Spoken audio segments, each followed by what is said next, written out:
Alright folks, welcome back everyone. 皆さんおかえりなさい。今日は374日目です。It is day 374. We are one day after level 36. Yesterday was lesson day. Went pretty well at the end. Not bad. We're kind of adjusting to the higher volume, right? Let's get right into it. No time like the present. 185. It's kind of on the higher side. We'll see. That's it at.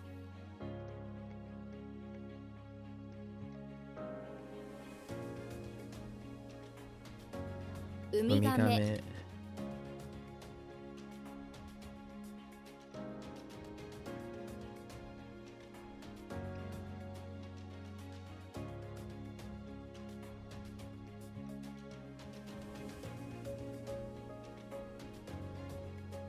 Edamame.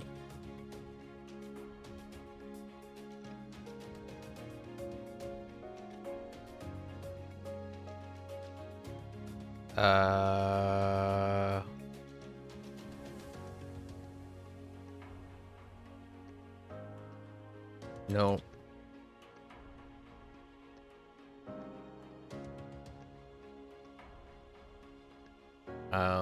Hmm.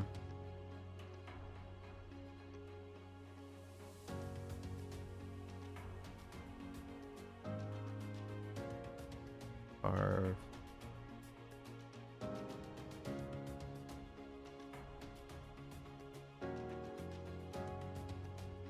Dang it.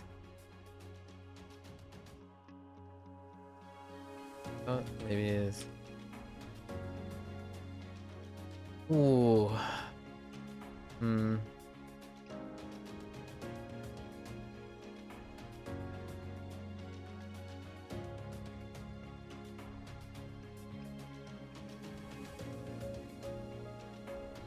So we do the carve thing.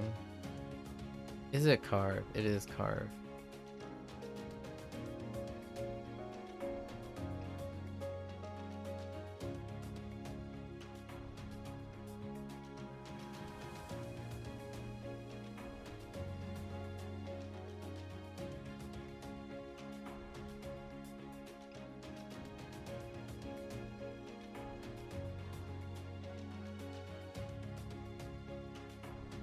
No, it's... I thought it was measure. Oh, no.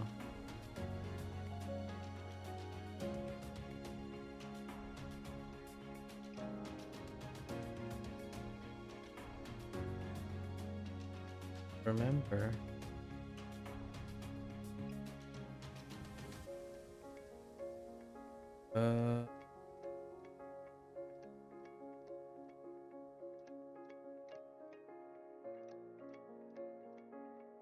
Welcome back. That's disappointing.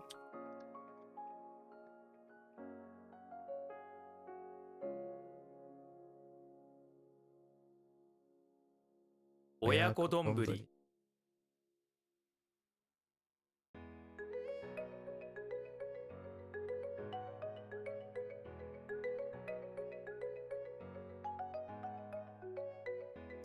Sengen.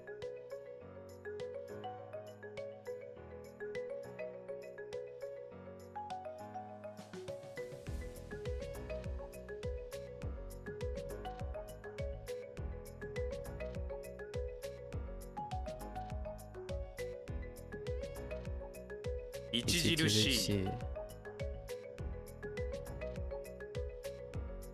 Sho. Kogo.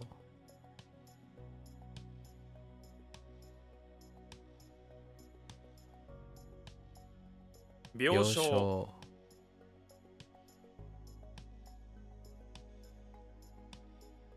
Madoguchi.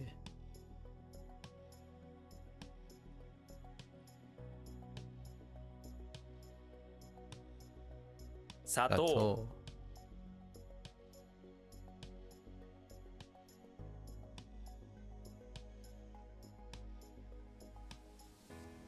Oh, no, wait. Tofu.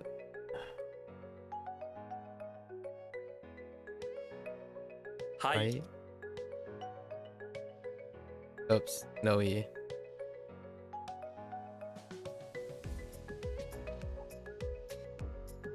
吐き出す。意義。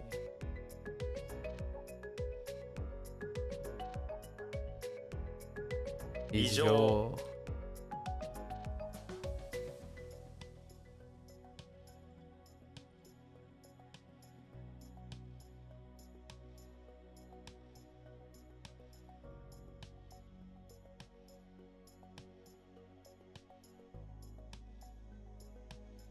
吐き気。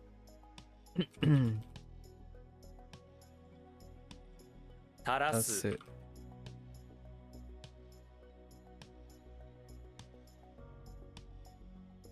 諸君。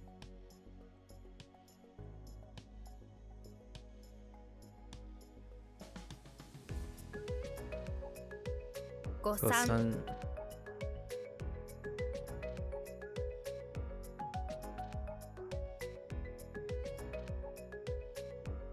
Oops.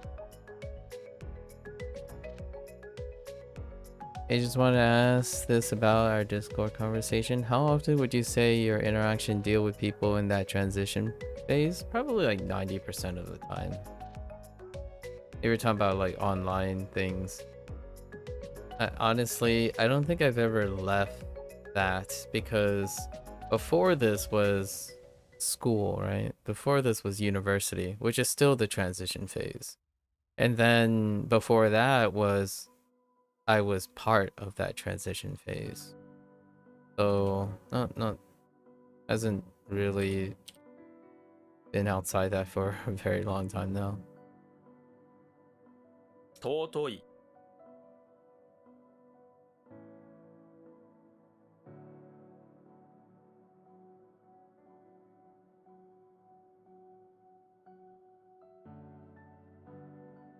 Ooh.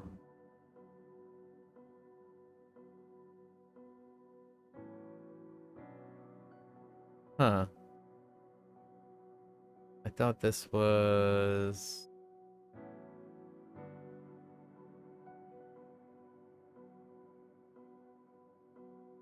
Oh. ために。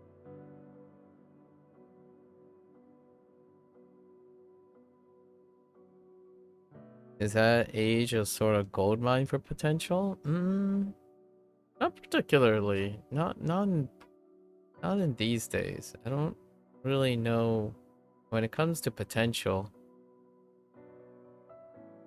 I don't really think of it as I don't think potential is timed. I think people who value very specific things, those potentials do have time limit. One thing about the human condition is potential shifts because of his or her circumstances. Being able to say that there is no particular gold mine for potential is kind of wrestling and being comfortable with the human condition.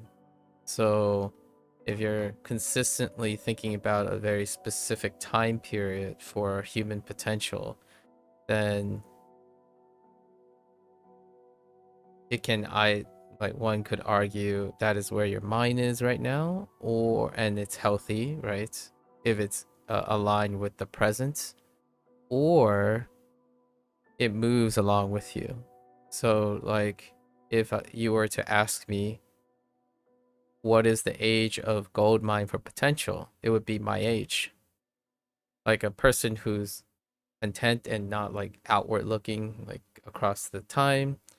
Most of the time, if you ask a healthy person or a person who's content, the gold mine is the present. It's now. So if someone doesn't need to reflect on things and they're really healthy and out about, they would constantly think that the current moment in their life or the current age that they resonate with is the gold mine for potential. Largely because the idea is, do you have enough time to achieve that potential. At any specific moment in your life, if you're an achieving high functioning person, you rarely ever get to your potential. It's not that you don't need to know what it is. You can definitely talk about like what is the potential at different ages. The idea is you're always striving for that potential. The reality is most humans at any given time are not operating at their potential. So it's definitely nice to think about it. So to answer that question in short, is that an age sort of gold mine for potential?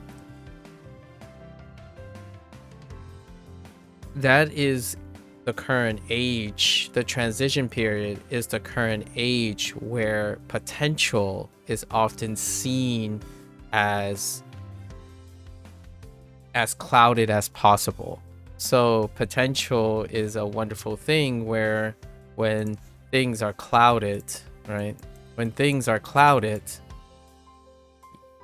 the limit, sort of way, the sky is the limit, right? So since you can't see what the potential is, you can make an argument that this is the period for a gold mine of potential. Because potential is shrouded in clouds. So during a transition period, it may seem like your potential is limitless because there's no certainty, there's no uncertainty, there's just clouds. In a way, like you don't know what that potential is. So not knowing what that is makes it feel like there are no limits, like it's as high as you think about it. Now, when you get older, right, a lot of times people think about it. When you get older, you typically gain clarity. And that clarity makes it so that it's less clouded. So would that suggest that an older person has less potential? Not necessarily, right? It's kind of like when you think about when you're a child, you often think about there is more potential. And I often think this is what the association is, where potential is often a wonderful, lofty thing. So for me, if you're asking me like 38, 40 years old, I would say yes, the transition period is most likely where there's a gold mine for potential. Largely because it's clouded. The idea of something being clouded means that one can use their imagination and their creativity in order to see what their potential is. There's so many quote-unquote possibilities because you're not old enough to be quote-unquote stuck in your ways or content with what you're doing. And the younger you become, the more potential there is because things are not clear yet. Now, as to if you're talking about like objective potential, right? The whole idea of objective potential. I think humans at any given age has objective potentials.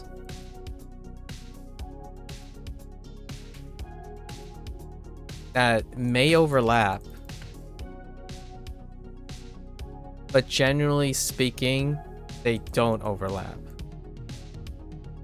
So what someone can do at 40, their potentials that they are focusing on are not the same potentials as when you're 20 or when you're 10. So the nice thing about human potential, when you add subjectivity to it, is that a healthy person, an ambitious person, or someone who's high functioning, they rarely ever have the concept that their potential is limited. They're usually looking at what else they can do because humans who are high functioning and healthy don't ever feel like they're operating at their potential.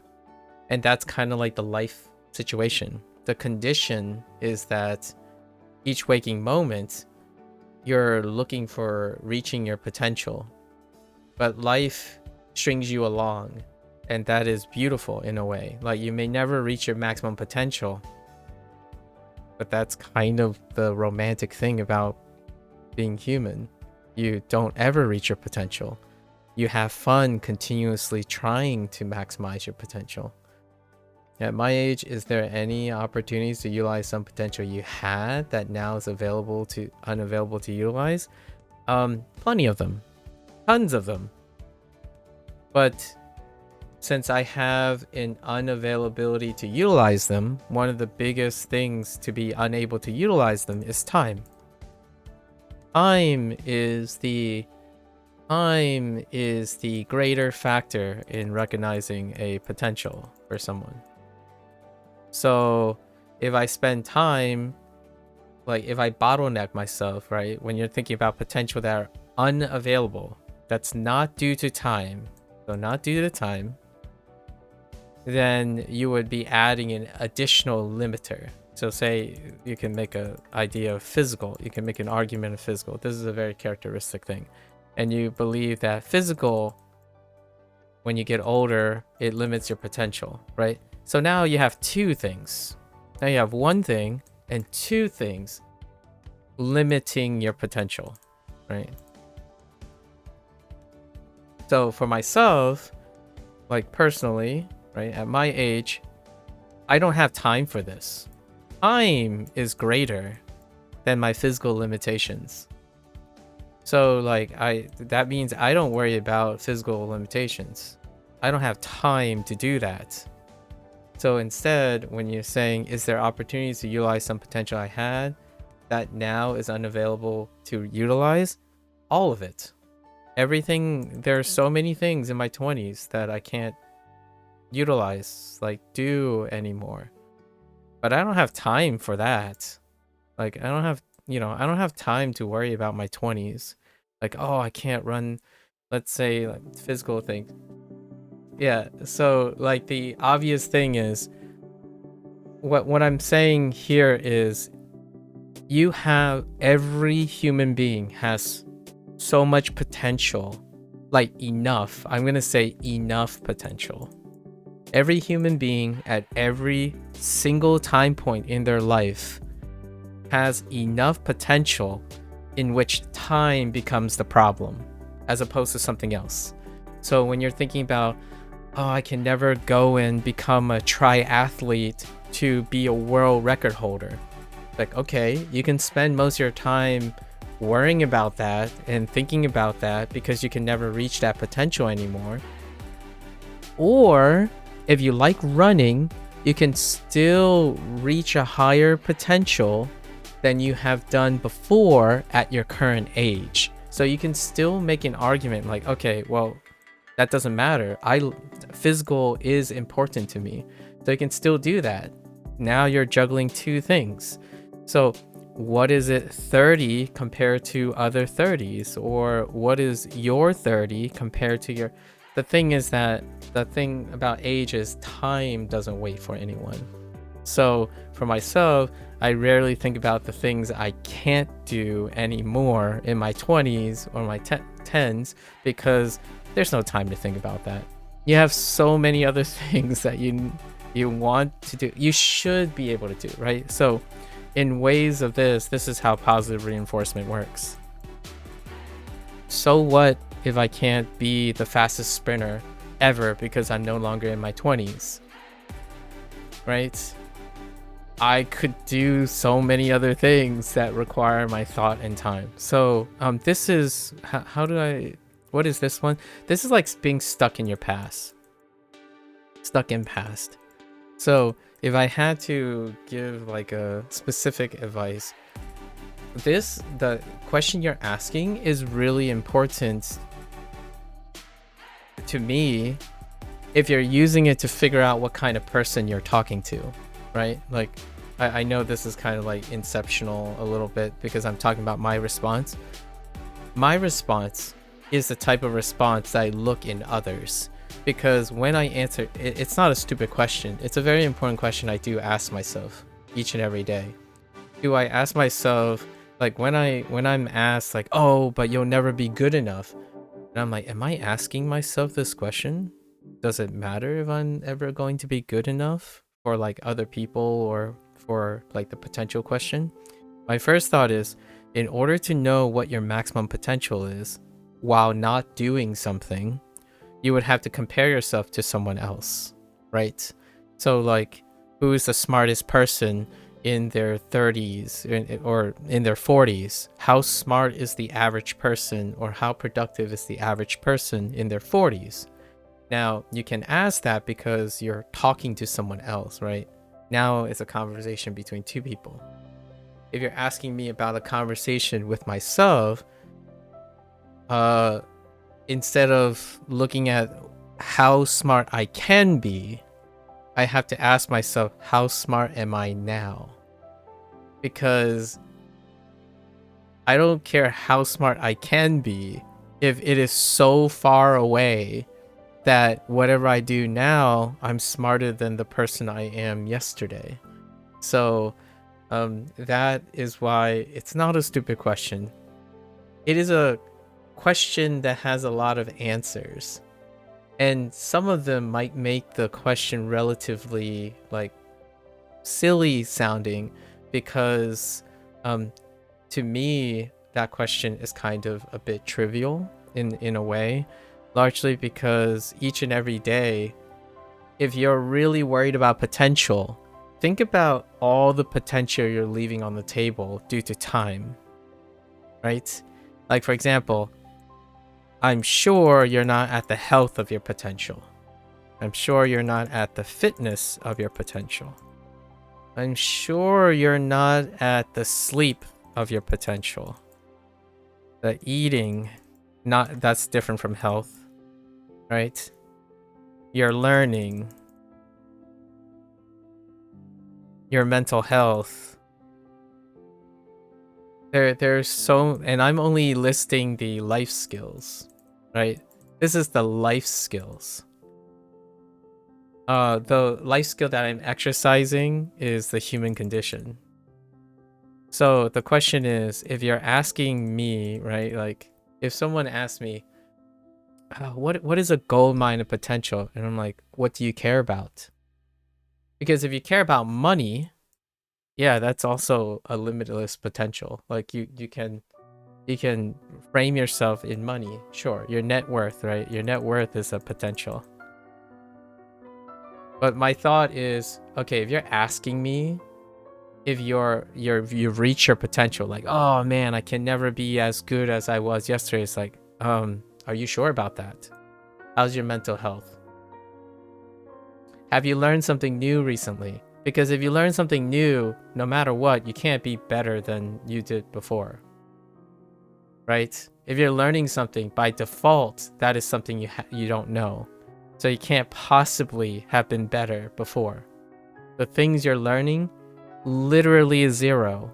If you learn something new, you couldn't have ever reached the potential of that. Not knowing something has no potential. Okay? So then you think about health, it's like, well, put down that one last cookie. Like, I know you want to eat 3 cookies, but if you eat 2 cookies and replace it with a broccoli, that's increasing your potential for something. I don't know what it is, but they're each and every day, if you're so concerned that you have reached your potential holistically, right? Holistically. Like, how can you become better as a person overall with everything else? I'm sure you can sit down and have a list and you're thinking, yeah, I don't have time to worry about my limited potentials, the things that specifically limits me. We have a whole lifetime of never-ending ways to gather more potential. So, and many of these things here, I can't even tell you the downstream effectors, right? These are downstream. Not that they're less or more important, because it's part of the process. How do you make more money? Oh, better mental health, learning things, maintaining your health, like developing more skills to maintain your health, maybe splashing a bit of fitness, improve your sleep hygiene, and possibly enjoy eating. All of these things may connect to your potential of your net worth. So potential can be liberated elsewhere, right? This part, to me, these things become kind of more salient with time. So as you grow older, right? As you grow older, these things become like, wait a minute. Are you telling me if I feel better about myself and I actually like to learn things and keep to learning things, and I maintain mitigating any health concerns with getting older and adjusting to that, splashing in mobility exercises, maintaining a solid sleep habit, and also eating well as I'm transitioning out of youth, I can make more money? That's an interesting thought, right? I'm not saying it's causal because you can't. This is holistics. Holistics is very difficult to narrow like one factor. When you're talking about specialization and compartmentalization, you can maybe limit to one driving factor. But this is holistics, so it's really interesting. I have this discussion a lot, so I don't think it's a stupid question. I think it's a question people ask themselves at every single milestone. So oftentimes it's every 10 years. You know, like 10 years is kind of a subconsciously important thing. So when you turn 30, you're going to ask yourself, am I washed up? Like am I washed up in the ways I used to be? The answer is yes, you are. If you're constantly thinking like you're going into your 30s, right? And you're like, am I washed up? Yeah, you're washed up from your 20s. So what? Like, do you want to consistently live in the past? Like, if you want to consistently live in the past, the yes is the obvious answer part, but I understand exploring the specifics of it isn't stupid. Yes, exactly. Yeah. Like, for example, like, no, I don't want to live in my 20s. I want to live in my 30s. So let's look at the present and the future, right? I got to my 30s by going through my 20s. So no, I don't want to maximize the potential of the things I can do in my 20s. I now want to maximize the potential of what I can do in my 30s. And then it's going to keep moving. 40s. So healthy, content people, when you ask them about their age, they're usually incredibly comfortable with all the aspects of their age because they don't run out of things. Like what you can do in your 30s is greater than the amount of time you have. And it keeps going on. Like every single time you're thinking about, have I reached my potential? Well, it doesn't necessarily it is important to know what, you know, the things you can do. Rarely are you going to have enough time in your life to recognize that or to realize that. If you do earnestly think that you have realized your potential, right? You can argue what happens then. And I ask myself this question because I need to see who I'm talking to. I need to understand who I'm talking to. Because if someone's in their 20s, I kid you not, this is why I focus on this transition period in their 20s, is because a lot of people believe they have already reached their potential. Like an 18-year-old who failed their first exam to get into college, they have reached their potential. Like that's it. Like the thing they're doing can no longer be higher because they're failing. Or like they didn't get the perfect score, so therefore they can never reach their potential anymore. It's like getting younger and younger. That specifically like compartmentalized thinking, algo behavior is the thing that limits people's questions now. They trivialize a human's potential largely because they only see themselves ever doing a specific thing. There's no longer pivoting, no longer that, right? Do you think decades is a generally useful way to split it up in the context of potential? I have no idea. I do it at the end of each year.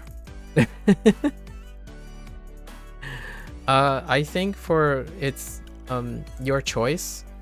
I do it, so I review monthly, right? I review monthly for projects that take months, and then I do it yearly for projects that take yearly, and then I do it by decade.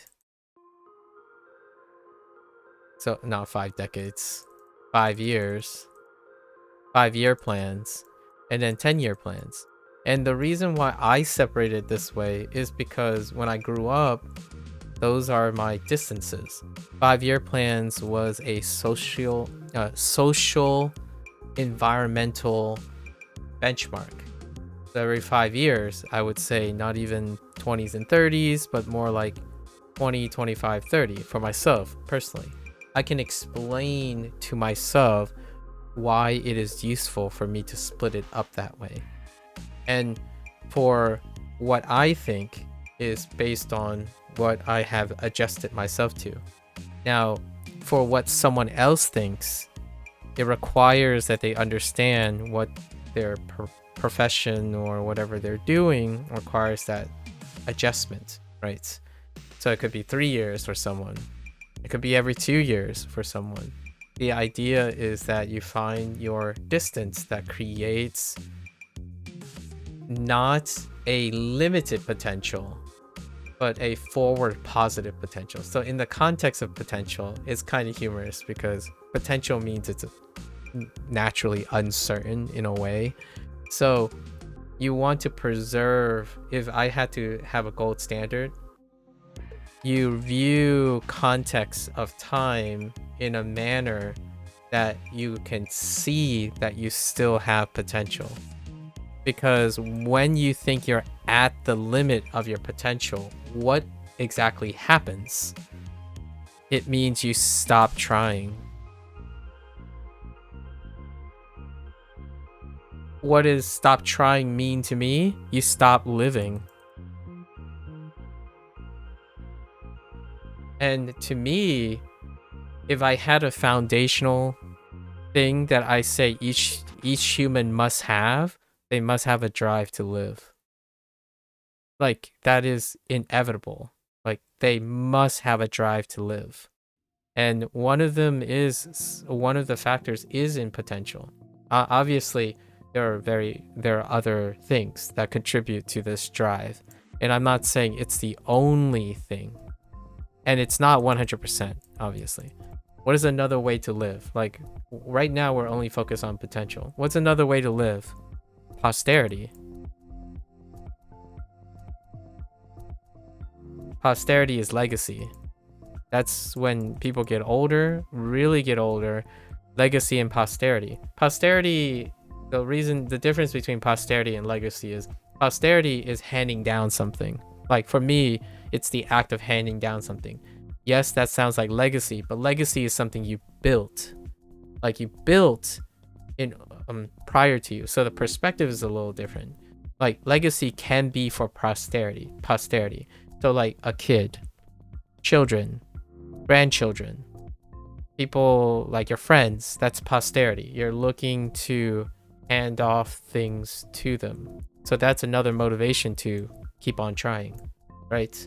Like, if you have a child, you keep on trying, you keep on living because you're living for the sake of other things as well.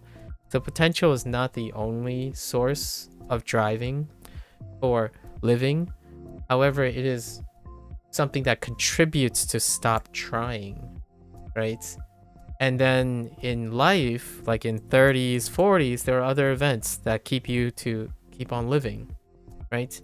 At some point, you can decide if you have catharsis and closure.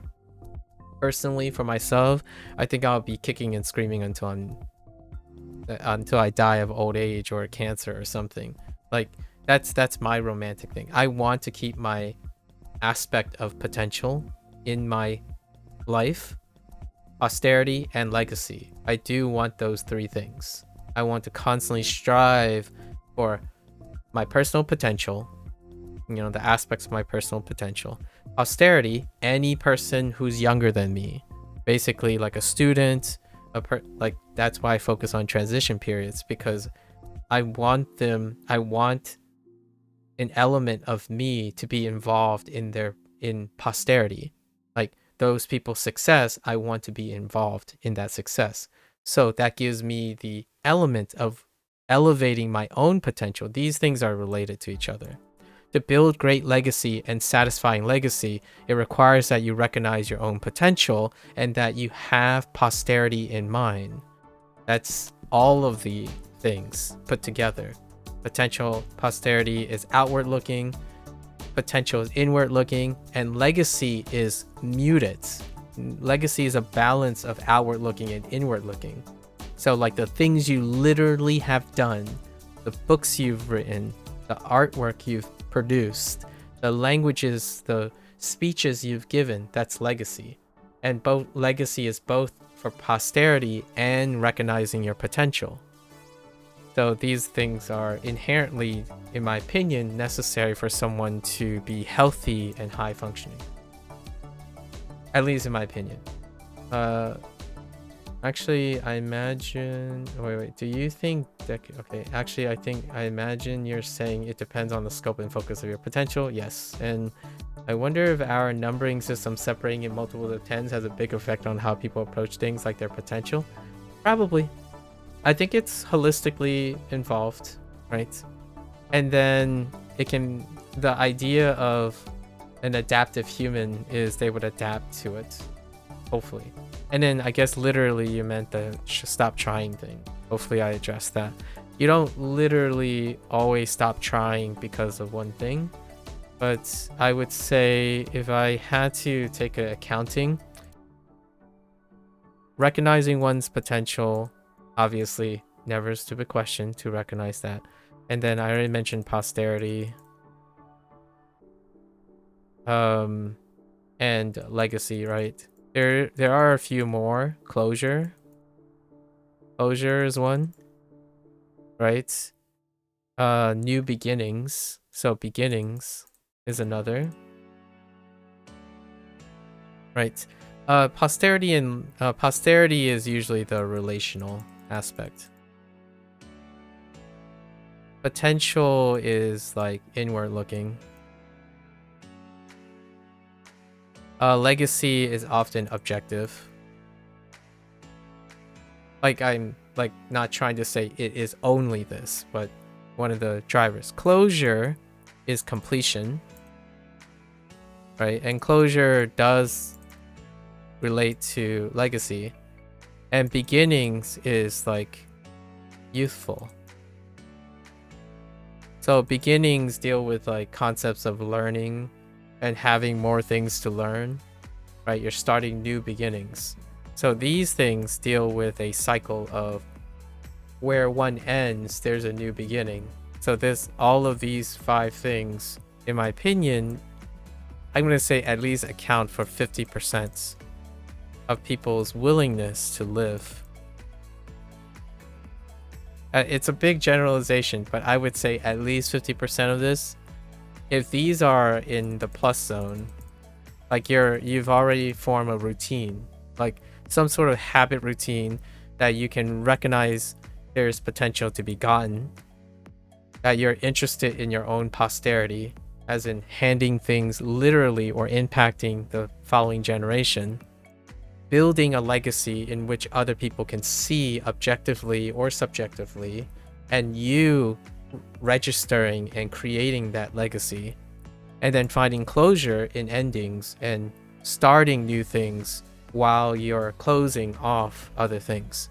So most of these things adjust as you're getting older, right? As you're aging, the specifics, right? These are not specific terms. The specifics, in my opinion, will be different. It will change over time. However, if you want a good example, whenever someone asks to reflect, like an interview, for example, you have plenty of online things, right? Online things about successful people interviewing other successful people, etc., and they go back and forth and talk about it. It will fall under any of these 5. Like, in my opinion, it will account for over 50% of the way they specifically talk about their self-worth, their future, and what they're currently doing. They're talking about something that's related to any of these 5. A point in which they completed a task and felt like it leads to a new beginning, where there are things that they're starting that they're hoping to finish. And in order to do that, they build legacy to figure it out. And what they really want is to affect posterity, because they want to affect other people who come after them, for those who after them. And all of this is grouped into the aspect of their potential, their successes, their capacity to do more. And in interviews, like one of the wonderful interviews with successful people and, between successful people, rarely is it void of anything. I would even make I would do a hot take. I would say over 90% of the way people talk about specifics, when you're talking about like that content creator or that uptrending successful person, or even someone who's not analytically minded, when they talk about things like I just watched the interview. I like watching Last Meals and stuff. I like watching Mythical Kitchen stuff because they would like eat and talk about the future and the past in their interviews, or like Hot Ones, for example. Most of their framework when they're talking about celebrating someone's success, or being excited about someone, like interviewing, trying to get a lens into someone who's currently successful or had been very successful and continue to be successful, etc. This is going to summarize 90%. Like, whatever comes out of their mouth, whenever they talk about something, they are exuding their potential impact in many ways, right? And these are most of the time. Like when someone's like, oh, how does it feel that you finally finished the movie and you're at the peak of your game? Someone's going to say, well, it's peak right now, but we don't know what the future is holding, right? Exuding, yeah. To exude, to radiate, to give off, to, kind of express, but exuding is a good word. So they exude future. The future is always going to be potential. So when someone says, oh, hey, how does it feel to finally achieve your goals, right? An interviewer would try to flatter the interviewee. It's like, oh, how does it feel to finally get that Oscar in your acting? Their first thing is like, I'm very grateful. So they're acknowledging their legacy. I'm very grateful that for the opportunities, my life has closure. I finally reached a goal that I've been working for. And then they would add a new beginning. Like, okay, so now what's next? What is the next thing you do? It's like, well, I'm glad that I'm acknowledging my legacy and my posterity. Like, people are influenced and they strive, and I'm become a role model and all that. I hope all of those people who follow me, who relate to me, also achieve their legacies and closures, right? But for me, now it's off to the next thing, the next beginning, because I have not yet reached my potential, right? This is like the biggest loop in terms of interviews. So when you speak to someone, in my opinion, one of the most classical telltale signs that are very common between quote unquote successful people, but more so happy, high functioning people, involves all of these. It's so unlikely that they would utter something without any of these things. There is still one more, and I'm really biased. I actually kept this out. It's leading to beginning, but I actually think beginning is also have the capacity to learn. So learning, anytime someone says, oh, I still have to do this, oh, I still have to learn this, or I have yet to do this, I have yet to do this, it highlights the aspect of learning, which encompasses all of these things. When you learn, you have potential. When you learn, if you have something to learn, if you think you have something to learn, you have potential. And then the rest is history. All of these things. When you learn something, it has a goal related to it. When you learn something, it has a beginning because you're learning something. It will then have to generate legacy in order to know what you have learned, which you can hand down through posterity. And because you're learning something and you think you have something to learn, you will always have potential to be better, right? So then this would be, if someone asked me, can I summarize what is the most important thing to life's potential? Learning. Learning is the answer for me. Like, so someone says, like, you know, in an interview, can you describe the one quintessential thing about being successful or being happy in life, or what? Learning would be the word I would use. Obviously everyone else has their own words, their own things, but if you're like, one word, what is the most important word to me that could answer pretty much anything for humans, you know, like the human condition, the word is learn. Learn is the word that I would choose.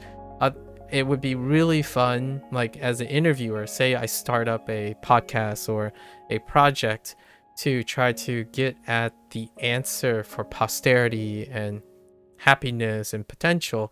I would ask that challenging question, although it might be stupid, right? Because it's only stupid when we don't see what the purpose is, right? In my opinion. And then when the purpose, in my opinion, we see the potential when we don't know what the purpose is. But when someone is able to explain the purpose, it becomes a little stupid feeling. And in a genuine, endearing way. Like, you know, oh man, I asked a stupid question because now I know what the nature of that question would be. It becomes stupid because now it's normal. It's the thing that you should know the answer. So for myself, when someone knows me, the default answer is probably, well, you need to learn how to do that. Well, you need to learn how to do that.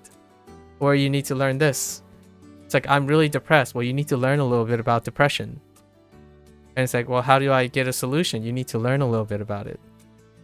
But it becomes redundant and a null statement. So I usually start with a bit of detail and then go more general, right?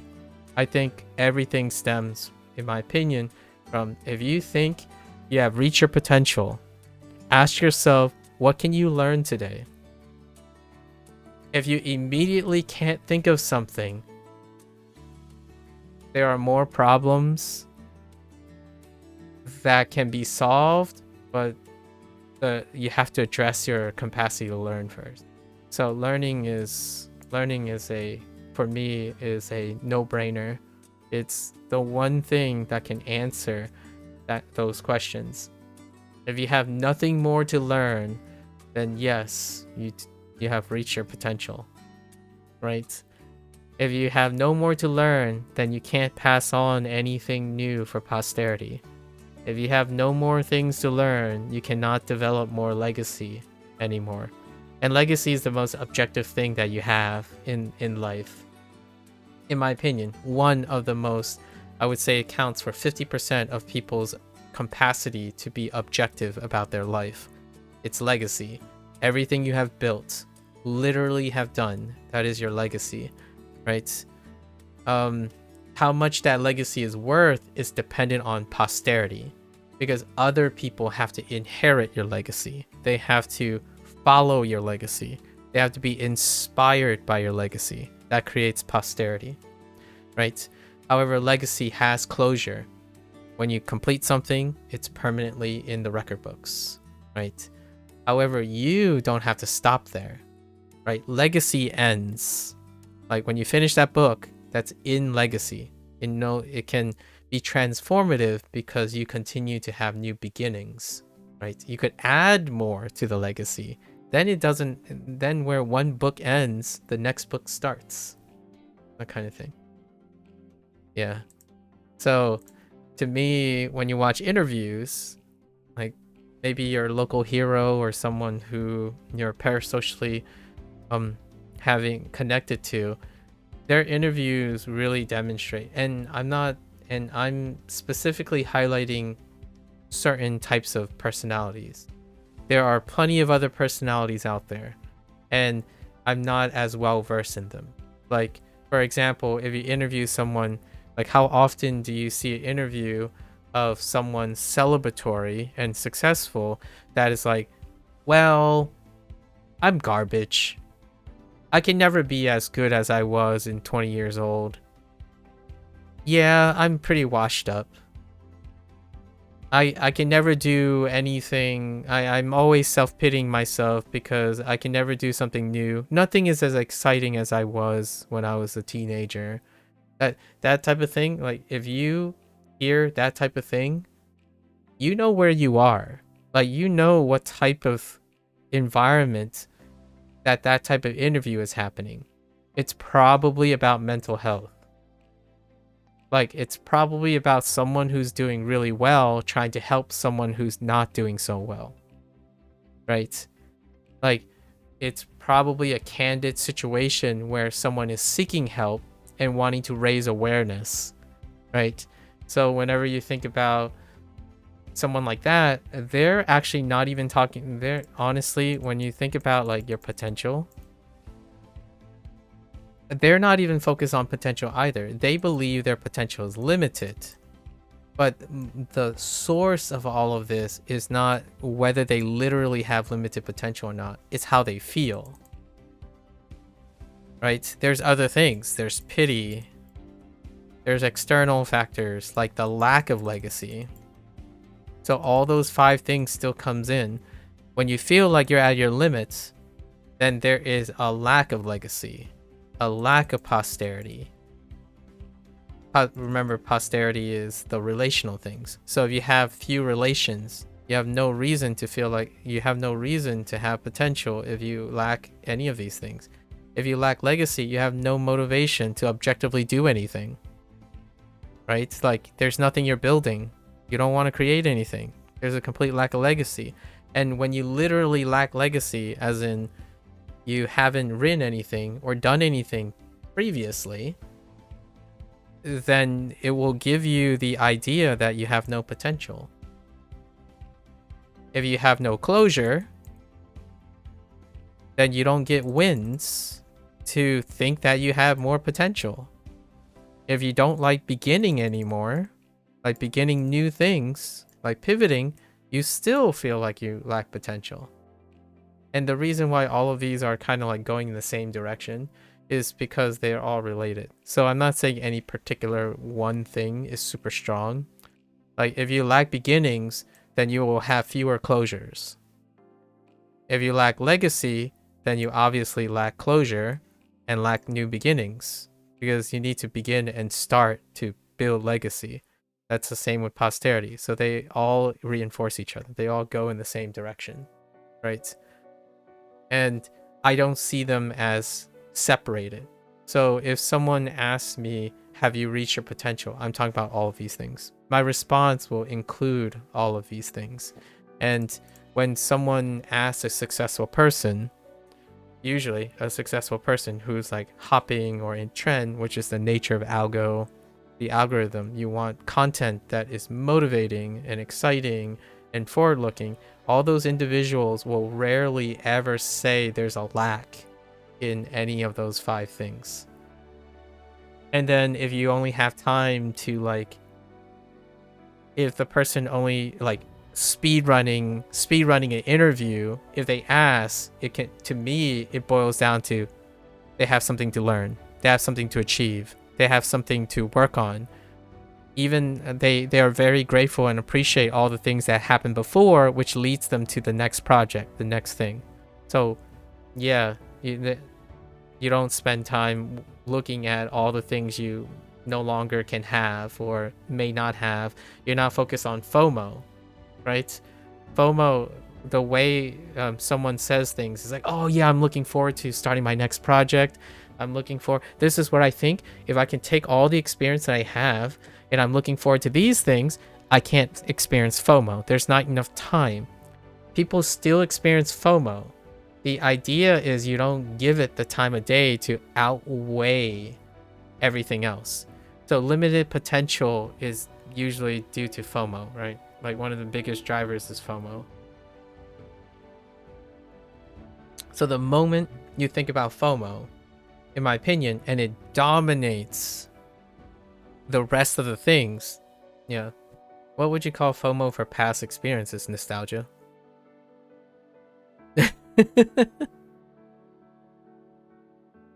That's a hot take, but FOMO for past experience to me is nostalgia. That is the word I would use.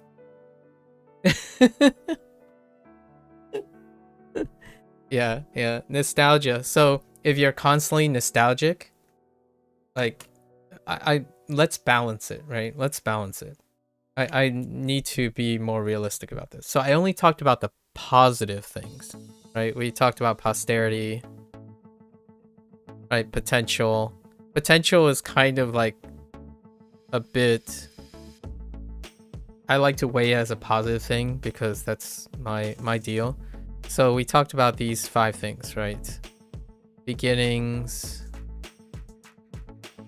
and closure.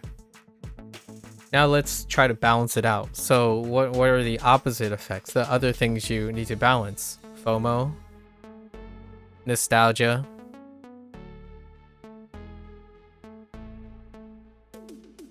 pity.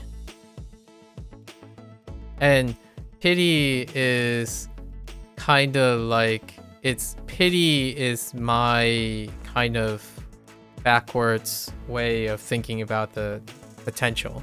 Pity is knowing that you lost, like you're pitying yourself because you have not reached the potential. This is how I'm linking it. And then FOMO deals with, oftentimes FOMO deals with these 2 things.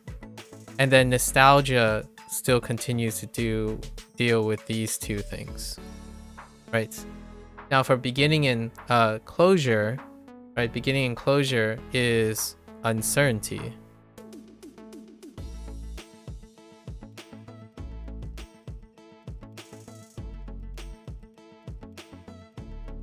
So uncertainty is dealing with beginnings and endings a lot. So like when you start something, the biggest barrier, one of the biggest barriers is its uncertainty. When you start something, can you close it?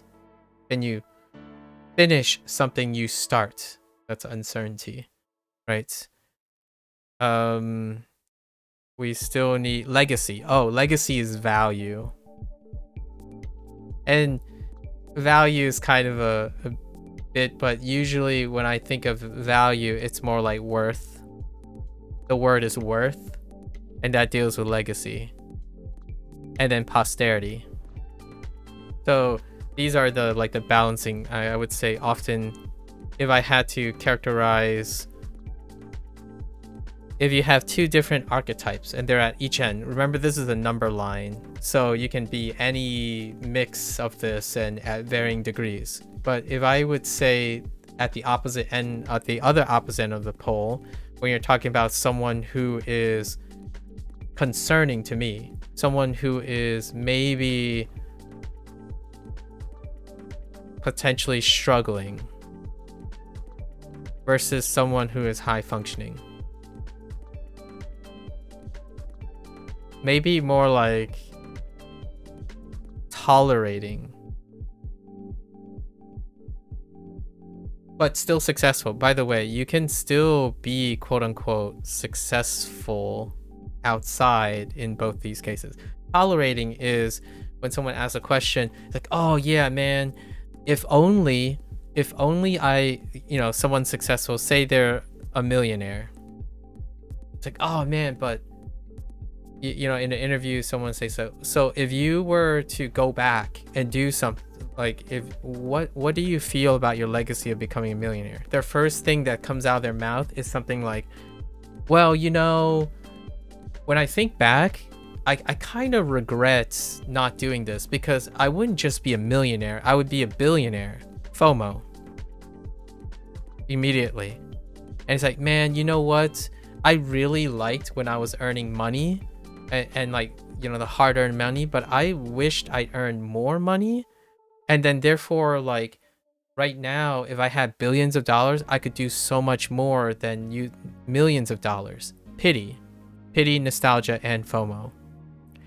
Like, well, now that I don't have like $1 billion, I'm not quite sure if I can go on to make turn my millions into billions, because there's a chance that I already missed out on how to do that now, because like I would need billions of dollars now in order to make billions of dollars later or keep my billions. Uncertainty, pity, nostalgia, and FOMO. And then the whole thing is wrapped around value and worth.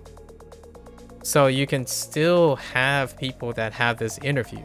It's the opposite of someone who's high functioning. They don't ever focus on the things that they are nostalgic for. They're not saying, oh, we can never, oh yeah, you know what? You know, back in the golden days, man, I kind of wish video games were just like this. Like, you know, I really miss those days. That's someone who's reminiscent. They are nostalgic for things.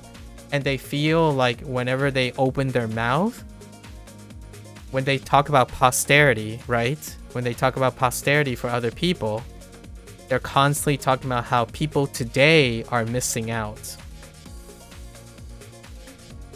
So when someone talks like a creator, and they are still successful, by the way, you can still be successful with this personality.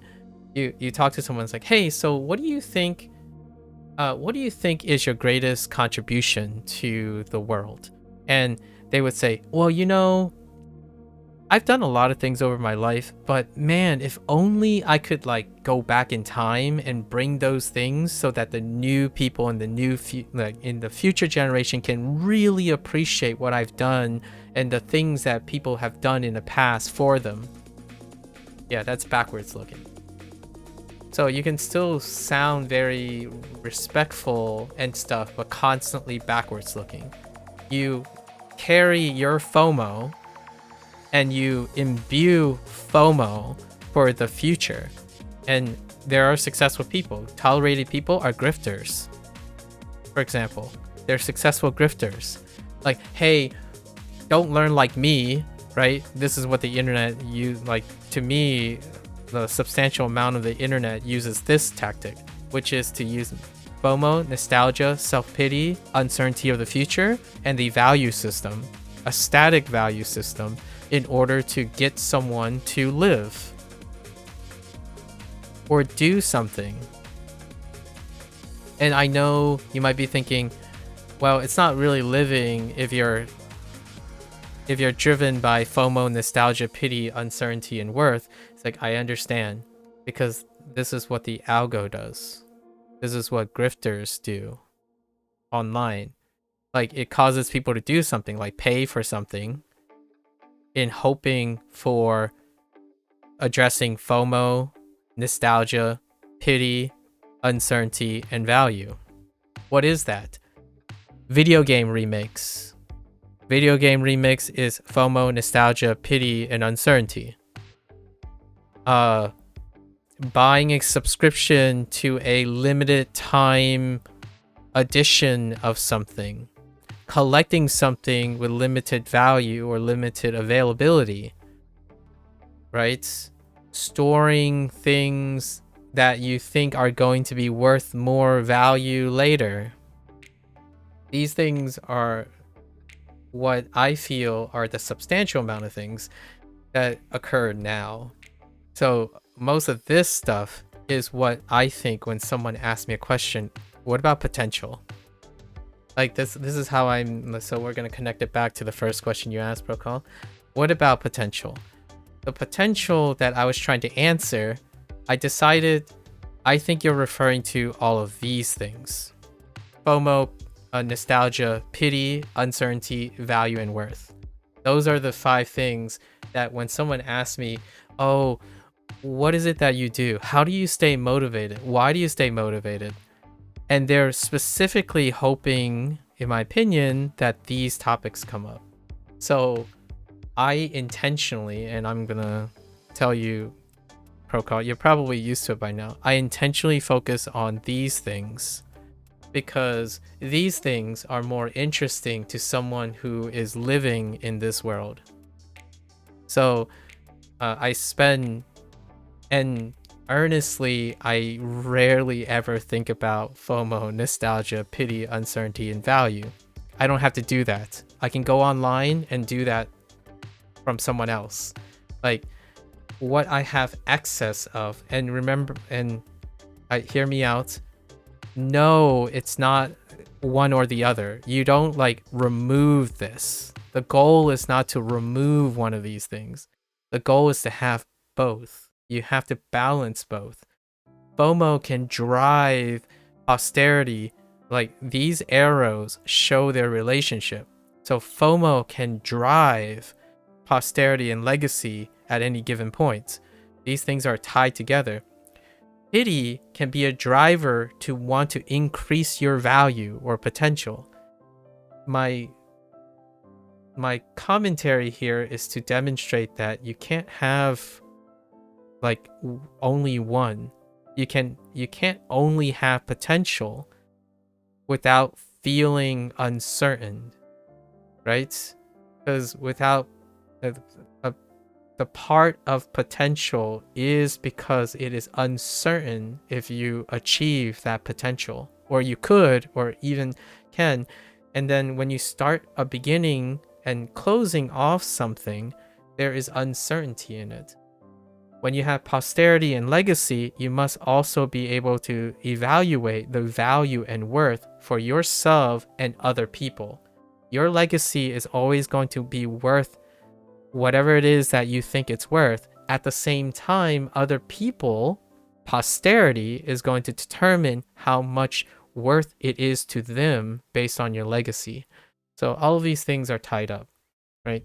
However, in my opinion, if I had to say something, I think because of the internet's hyper-focusedness, more than 50% of the time when someone asks me an aspect, like the inner layer, the deeper motivations for them to ask questions about like their feelings and living situation and style choices, it deals with these 5. You're either self-pitying or self-deprecating, right? And it's predicated on the FOMO that you're exposed to and internalized, including nostalgia. And then it is wrapped around in uncertainty and value. There's enough uncertainty that you can trust someone else to tell you what the value of that is. So if you're going to start a course, right, on language learning, someone's value, their value is on their sleeve. You're looking at success. So you look to someone with that specific success. If you're going to choose anything, you're going to choose someone who already has that value. And then they're going to pass down that value by removing uncertainty. So basically, like, go to an expert. It's like, I want to be like you. Can you give me advice? Right? You're looking to remediate your certainty so that you can start something and then finish it. But the finishing part deals with that uncertainty in which you need the value from an expert. So when an expert exists, it means it's possible. And then when that expert sells you something or gives you something, it gives you a motivation to alleviate the uncertainty to start. And then it is through the value of that expert or interaction of that expert, hopefully, to give you closure, because you can achieve what they have achieved. That's just the beginning. I know I sound like I'm talking in circles, but it should sound like you're talking in circles. The reason why is I believe all of these things that are going around in circles must positively reinforce each other, or reinforce each other in some way. If they are stopped, if you break this link, if you like sever these things, then you will be stuck. You will likely, like very, very likely, 50% of the time, greater than 50% of the time, be stuck in place. You would stagnate. If you don't have something to drive you, and this is covering even more now. I already made an argument that this is accounting for more than 50%. But if you add the other part that everyone else uses, like in my opinion, online, people who are chronically online, they use this system, then you have plenty of time to figure out what this system, like this other thing, works. So whenever someone says, I feel like I'm never making progress, like I missed out on the wave to be a famous content creator, what can I do? Go log your progress. That's legacy, by the way. And then go get feedback and like go teach what you have done. Posterity to address their FOMO. And it's like, well, you know, I used to be really smart and I used to be really fast. And now I just feel like it's not worth my time. Address potential to address nostalgia. And then it's like, oh man, you know, I'm just bad at this. I just suck at everything, right? Pity. New beginnings and finishing to address pity. You get them to start something and have them complete it with a reasonable, achievable goal, and that tells them that they don't suck at everything. You can choose many of these aspects to elicit many of these things in order to balance out, not counter, not substitute, not like replace these things. It's to balance them, like to balance with them. If you have pity, splash in a bit of beginnings and closure, or evaluate and create more potential. If you're uncertain, begin something and close something off. You know, do something, complete your goal. It's no longer uncertain. You know that there are certain things that are more certain than the things you're worried about, right? So then starting and closing is not as bad because of uncertainty. Value is legacy. So if you build something and you see even a tenuous value that's bigger than 0 or more than you expect, you can see that you can build value despite it being valueless in your head, right? So most of these things I've done from a daily purpose. So one of the earlier questions, like how often do I interact with people in the transitional period? 90% of the time. What are the things that I address most of the time using specifics as opposed to this? This is a general overview, right? These are general words. There's no specifics. I'm not talking about any specific person. You might feel like most of it can be generalized to everyone, and that's supposed to be true, because what I'm talking about in general is to apply it to everyone. But the specifics is where it gets interesting. So when I interact with people, most of their specifics deal with this column here. So most of the stuff that I interact with them deals with the columns over here. So if you say, oh yeah, man, I just missed out on a good sale, my first thought is, well, what is it worth now? And can you find something better now? Right? That's how you counter that, or how you balance out that. If you're focused on missing something and it's preventing you from doing something now for the future, then you counter it with something that is related to FOMO. Like if you fear of missing out before, and now you're using that time to worry about what you're missing out, in order to address what's missing out, you get them to do something now so they don't fear missing out later, right? because it's not being balanced out, at least in my opinion. So whenever you feel nostalgia, also think about beginnings. When you feel pity, also think about legacy. When you feel uncertain, think about all the things you found closure with. If you're thinking about value, you can think about legacy. So that's a way to counterbalance yourself, right? Between recognizing your potential for function versus your potential for tolerance. All of these things are tolerances. FOMO, you're tolerating it. You're tolerating the idea. Nostalgia, you're tolerating the present because you think of a past. You pity yourself in order to tolerate why you feel that pity. Like, you pity yourself because other people are better. You pity yourself because you failed. You're tolerating that pity. You're also tolerating uncertainty because, oh yeah, I'm going to do this even though I know possibly that I won't be good enough. That's uncertainty. And then you tolerate it because there's value. There's something like worth, hopefully in the future, down the line. They're not forward seeking. All the right side, when you're thinking about tolerance, you're not seeking more. You're trying to meet sufficiency. So you're doing all your possibility to try to meet a value. On the left side, a high functioning person, they're not trying to meet sufficiency. They're trying to build more than they need. So if you're talking about potential, posterity, legacy, beginning and closing, they are often framed as, I want more. I'm greedy. I want to live. I want to continue living well beyond what my expectations are.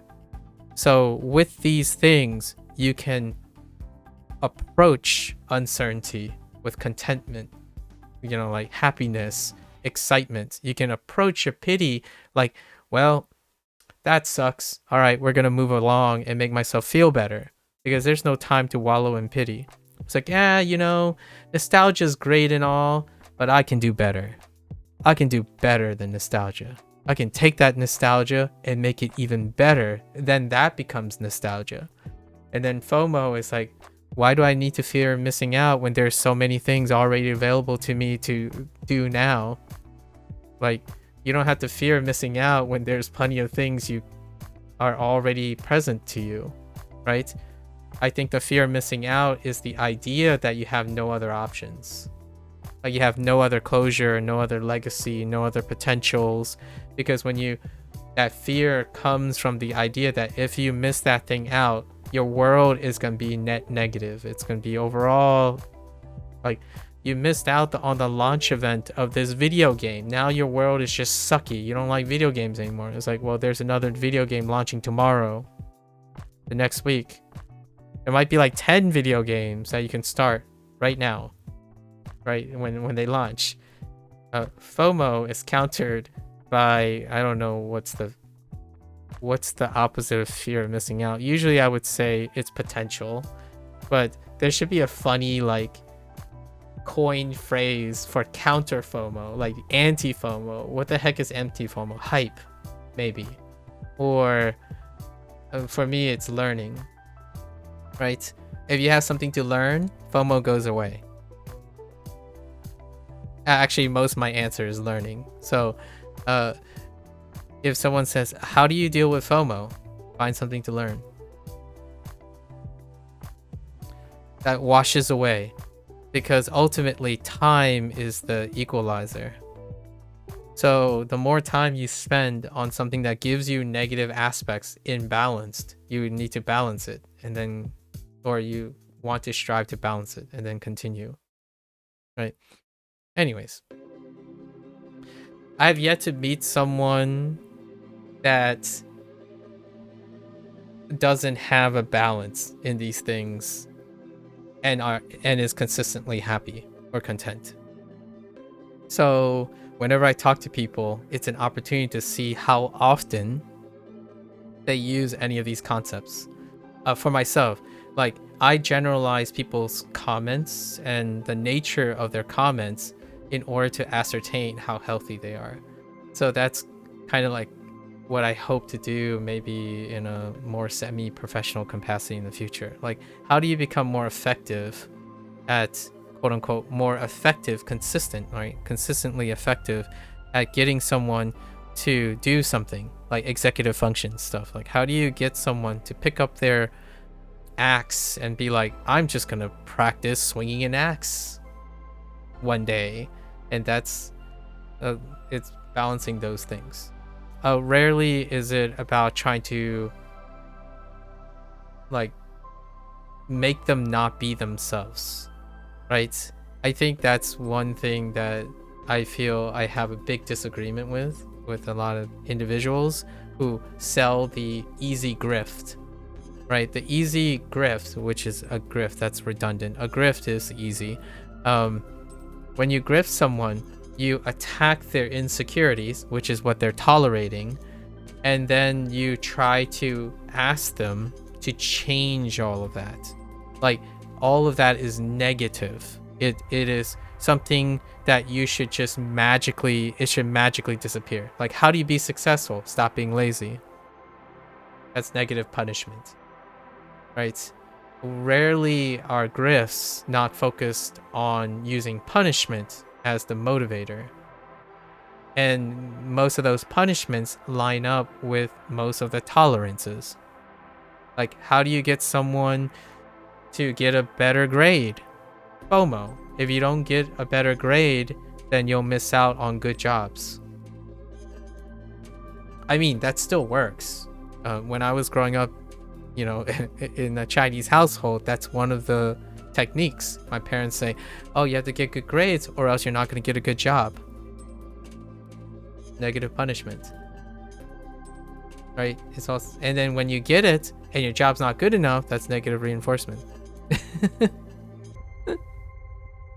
And the internet does just that. I would say 7 out of 10 things that I see on a non-random basis, more than 50%, is catered on negative reinforcement, which creates it hits the tolerant aspects to a point where they become intolerable. And in order to counter or balance that out, you focus on all the other aspects. So yes, you do talk about potential, but you're not talking about potential as a limit. You're talking about potential as a unachievable goal. So the difference between someone who's high functioning and successful that answers, do you think you have reached your potential?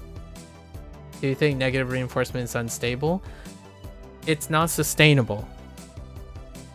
I don't think it's the same word, but unstable means like it could be unpredictable. So I don't know which way you mean, but negative reinforcement alone, anything alone is unsustainable by default. Like, you can't do just negative reinforcement. So if we're talking about in the realm of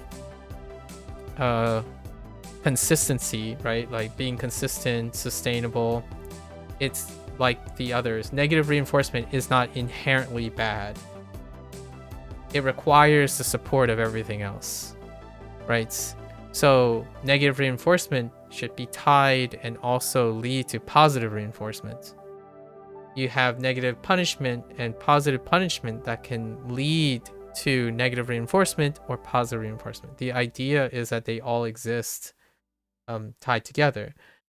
It is unstable when one, or is unstable, especially emotionally unstable, and non-sustainable when someone believes none of these things are connected. So like, they believe that positive reinforcement is the only way life is successful.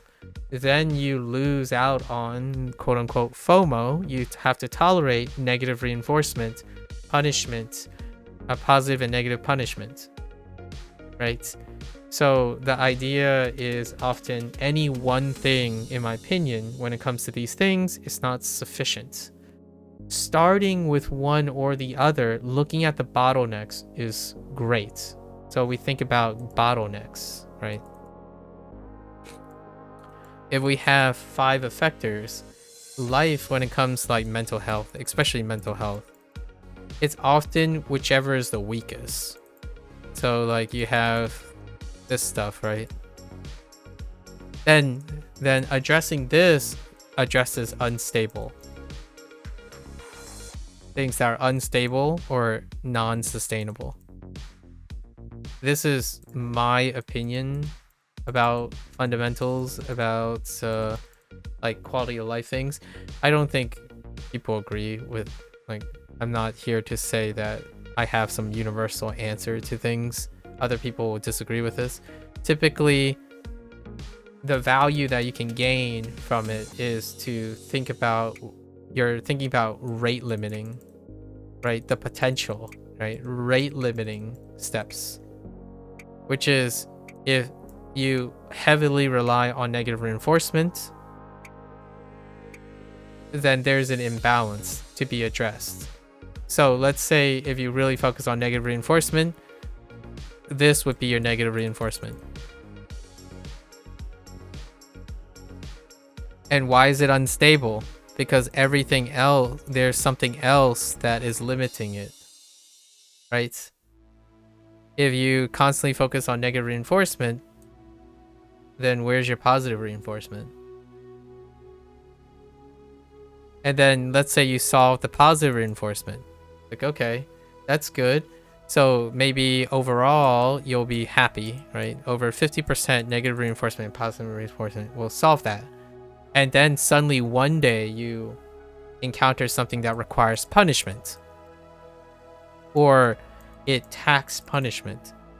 Punishment could unstabilize in, causes an imbalance of adjusted imbalance. So then you have to learn how to raise this up, maybe just enough, right? And remember, all of this is relative. So when something goes down, other things become less practice because time is very fickle and humans they adapt, right? This is adapting. So at any one time, there will be stability and instability on certain things when someone compartmentalizes or hyper focus on these things. And any one time, all of these aspects are neither good or bad. They have appropriatenesses, and that sounds really complicated, right? It's meant to be really complicated. As you grow older, most of your stuff becomes more complicated. You can choose to simplify your life. There's also simplification. That is presuming that you can or you're able to without obligation. And that's kind of nice because when you're successful or successful enough, you can seek to simplify your life, right? When you're 70, 80, you could retire. Things become less complicated to some extent in certain areas that you want to be less complicated. So, not really the greatest answer, I understand. Any one thing is often non-sustainable and unstable. I think it's through the understanding of where your instability is, what is unstable, that you can get ahead of it, or you can up it, right?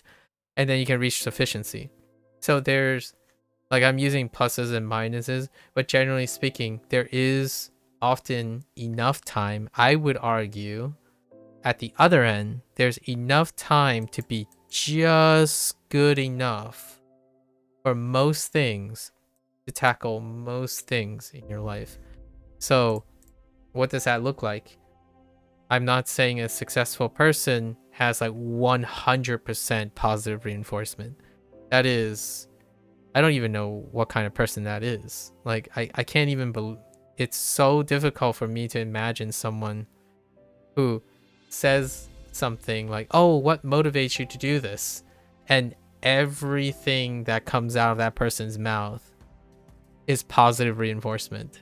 That would be like, how do you even get there, right? You can't, it's so difficult to imagine experiencing positive reinforcement without interacting with negative punishment, negative and positive punishment, and negative reinforcement. It's like kind of saying, I am always happy. It's like, well, if you're always happy, how do you know you're always happy? I don't understand. Right? How do you know you're improving when you have nothing to compare it to? Now, hear me out. That doesn't stop people from making arguments like that. Like, for example, when someone says, this isn't working.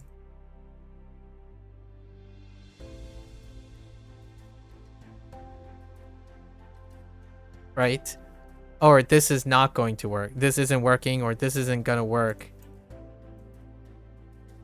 in months' time. But they did it for 2 days. And my first thought is, how do you know? Like, how does this even... I don't understand. How do you get here? Or things like, what was a good one? This is a good one for temporal things. Like, this isn't working, and then you need to do it for months, and after 2 days, they're like, I know this isn't going to work. Now, I'm not saying they're wrong. There's a difference, because what are they comparing it to? They think they're comparing it to the results that they're getting. Their 2-day results is telling them it's not working. And my argument is, no, you're not thinking that. So I have to ask them a question. Here's my question. What have you done before for months? Because that is the point of comparison.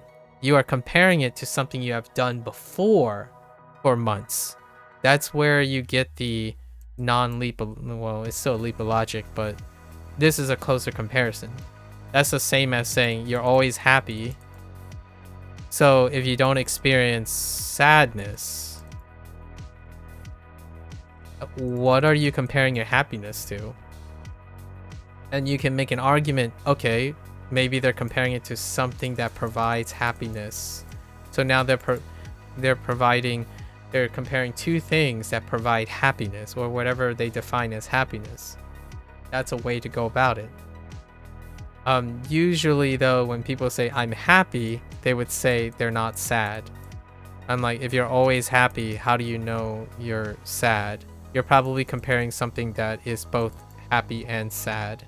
Like, there are different elements. Like A, let's say, provides like 50% happiness, and then 50% sadness, whatever that is. And then you're comparing it to something that's B, which is like 70% happiness and 30% sadness, right? That is a way you compare things.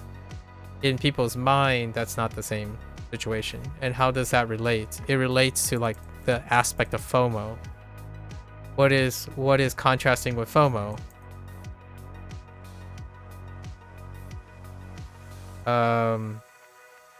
Hope. So it's a combination of both hope and FOMO. So whenever someone says something like, oh, I don't have any hope, no hope, I always experience FOMO. I'm like, okay, so we gotta find a way to compare FOMO. So find a source of FOMO, compare it to another source of FOMO, and then ask them, how does hope factor into that? Because on B, maybe FOMO is like at 70%. And it's normalized. So their example would be, it's always 100% on the thing they're relative to. So when FOMO goes down, something else goes up. Is it hope? Or potential? And that's how, in my opinion, you get to comparing things. So that relates back to negative reinforcement. Each habit, every habit that you're trying to form is a balance of negative reinforcement, positive reinforcement, negative, positive punishment, and then in the scape of removing something, there might be extinction, right? That's kind of how I would go about it in thinking about things. So yes, and I would say generally speaking, if you're consistently focused on one thing, it will almost always seem unstable and non-sustainable because it's not enough to describe how it becomes unstable. Always having a good thing is unstable. Always having a bad thing is unstable too. A lot of times when people say they always have bad things, it's non-sustainable and unstable. That is very intuitive. If you're always having a good thing, you're going to be able to find that it's also unstable. There's too much of a good thing. So compartmentalization works really well in the short term. It's often at the pros and cons of sacrificing stability and consistency. So you can sprint really, really fast for short periods of time, but you can run very long time consistently by balancing your speed. Well, this is related to a conversation we had earlier about like the running thing, about strides and breathing and whatnot when in our Discord conversation. So I was tying that back in. Yeah. So balance both. Yeah. I do think negative reinforcement alone is unstable. Largely because I'm biased towards a holistic approach. It's difficult to really understand something if you're trying to compartmentalize it in when it's happening. So if you can isolate it, that's like science, right? Science. Can you isolate negative reinforcement without having to deal with positive reinforcement and negative and positive punishment? That would be interesting. Then you can probably answer that question, right? That's kind of like in language learning. In language learning, can you do input only?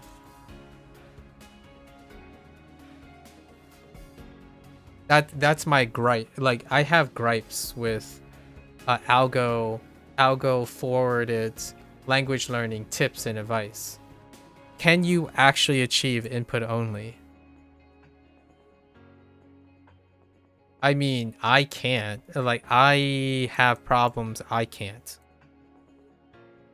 Like, in my opinion, it is highly improbable that I can learn a language by input only. It is with incredible generalization.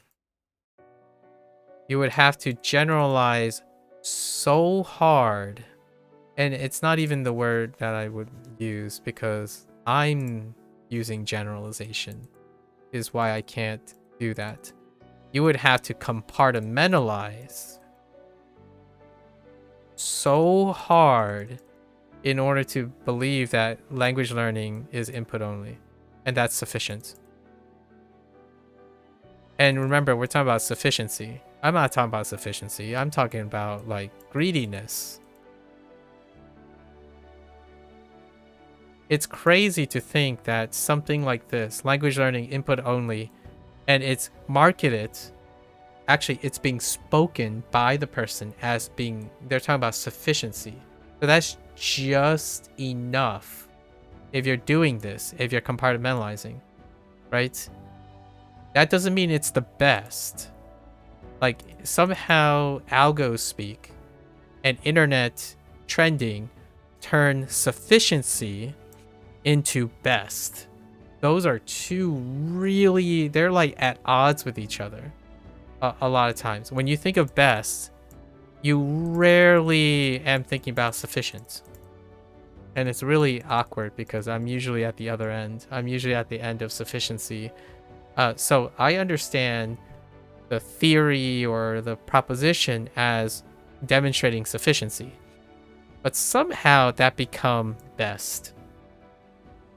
Like, how do you think doing one task is going to be ultimately the best? It's shocking to me. You might be thinking, like one, whoever is coming by, they might be thinking, well, yes, like you focus on one thing, you'll be the best at it, right? Right? Like if you only focus on running, you will become the best runner of all time. Think about how unrealistic that is. Like I can't begin to tell you how strong of a compartmentalization that you would need to think that, oh, in general, if you only focus on drawing, if you focus on only drawing dogs, then you become the best at drawing dogs. For me, I think it's incredibly asinine to think human potential and human abilities are so compartmentalized that you can reduce it to even this. And input only is a trigger for me because I get triggered quite a bit by learning, because we're specifically talking about the second L of language learning. Learning is not input only. Like, you do not only have to do inputs. This is seen as best is because all you do is tolerate. And it's predicated on FOMO, even nostalgia even. Because what is nostalgia? Doing the things that you already know how to do. Like, I only want to input only because I only input only most of the time. That's I as in like the figurative hypothetical, not like myself. Like for example, I always watch YouTube videos. I like doom scrolling. I only get told what I want to like. I only input things. I never create things. So therefore, this must be the best method for me because learning only deals with inputting. So the easiest thing you can possibly do to tolerate learning is by using input only. And my first thought is like, this is the best you can do. And like, I want like harsh words. This is the hot takes. Like, it's not the best you can do. It's not even close to the best you can do. If you think that the thing you're currently doing, nostalgia, right? Nostalgia, certainty, to combat uncertainty, value system, your existing value system, and then FOMO, missing out on the easiest thing you can do, is input only, then I have really, my first say would be everything that deals with potential posterity, legacy, and beginning and closure. Because you can input something, output something, and that's beginning and close. Beginning and close. What do you do when you output instead of input only? You build posterity and legacy. If you're only inputting, you rarely interact with someone else. And oftentimes people are like, oh, input only, because you don't need feedback from someone else. It's like it got to the point where people think that going to a teacher, sitting in class, and inputting only is the reason why teaching works. Or like, you go to a classroom and you only need to input only to learn something in class.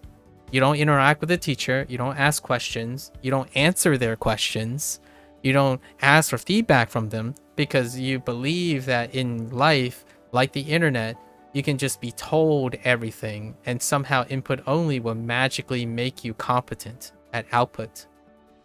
And that's where, in my opinion, the input only thing took off.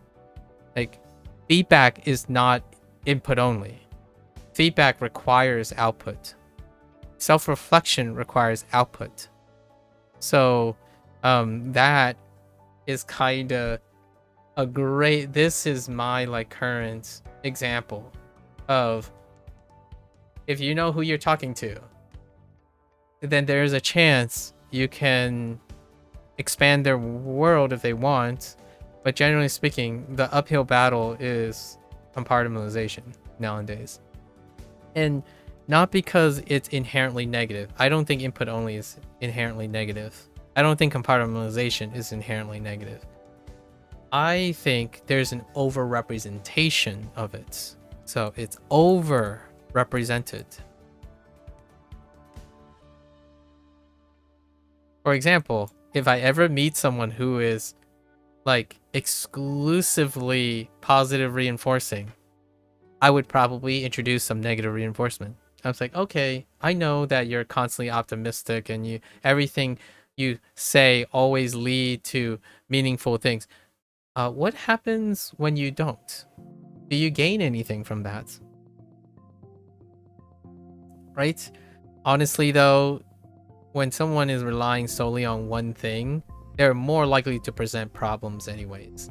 So you don't really have to ask questions to see their problems. Like someone who like tried to min-max and best on positive reinforcement, they'll probably talk about how they're punishing themselves. Like here's an example. If someone has 100% positive reinforcement, the first thing that I can think of that would occur from 100 positive reinforcement is perfectionism.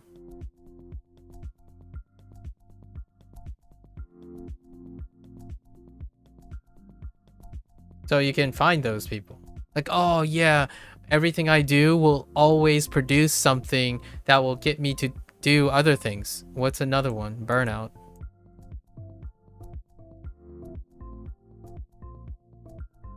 So all the other things are also like burnout and perfectionism are literally one of those things. Like extreme behavior is when you do all or nones. So rarely do any of these concepts have extreme success application. So if you're extreme in any of these things, you typically will have momentary successes, but they're not stable because stability is a balance. Stability is homeostatic. So in with some good, in with some bad, quote unquote, in with some less, in with some more, right? That is human. It's part of the human experience. If humans do not balance things, then they are incapable of stability, right? That's the whole idea of stability. Stability is the balance between on and off. Stability is inherently the consequence of balance. So if human is ebb and flowing between extremes, then of course these things exist. And they exist together. So what is the most common problems that self-pity, nostalgia, and FOMO reinforces? Perfectionism, burnout, extreme behavior, always being negative or always being positive, zeros and ones, all of them still exist. Like heck of philosophical in here. Oh no, we're talking to Procall here, so Procall and I have lots of things like that. All right, so that's probably where we should wrap it up for the day. But yeah, so much more. But generally speaking, what is unstable is something that is inherently not balanced, right? So if we were to make like a really funny semantic argument, in unstable things are imbalanced things because they're literally not stable, right? So like stability is balanced, right? That this is a stable thing when A and B are balanced, or however you balance it. That's literally what stability is in terms of like the English language. So what is not stable? When you only ask about one thing. So if you only think of one thing, like, oh, eating sugar, do you think eating sugar is unstable? Yes, it is. Because sugar is one thing that is balanced by other things, that kind of thing. So negative reinforcement is also balanced by positive reinforcement. And they're not like the same weight. So let's not try to, they're not one-to-one. So that is a whole different story. Like one-to-one, like you have to argue like how much negative reinforcement balances a select amount of positive reinforcement. And that usually the rarer, if you want to think about a relational thing, the rarer something is, the more likely that it has a higher perceived value. It's not always the case, but the impact is probably the word I would use as opposed to value. The rarer something is, humanistically, right, like the human condition, the impact would be greater. So if positive reinforcement is rarer, then this ratio actually goes up. So if positive reinforcement is rare, then there would require a larger number of negative reinforcement to be balanced by positive reinforcement. So if you have one instance of a positive reinforcement, then your 10 instances of negative reinforcement can be balanced. Because ultimately, in my opinion, on the human condition side of things, when something is rare, it ends up having a higher impact. Now, perceived impact, whether they are literally equivalent, that's a different story. You know, it's about objectivity and all that stuff. Like, for example, you can make an argument like a book, like gold, for example, and silver, right? And even then, there's still subjective natures about the value of gold and silver, when that equates itself as well. So this is probably like, so if you're able to find like one form of positive reinforcement, depending on how rare it is in your life, it can create a dramatic impact that can offset something that is very common or in high supply. And that's the game of balance, right? And to really put this scale in a much more, a lot more elaborate way, it's negative reinforcement, negative and positive punishment that are incredibly common, and they are usually tipping this side of the scale. Positive reinforcement now is a luxury for most people. For myself, negative reinforcement is actually much lower because the rarity of negative reinforcement is kind of rare. So it's actually like 1 to 2 for me.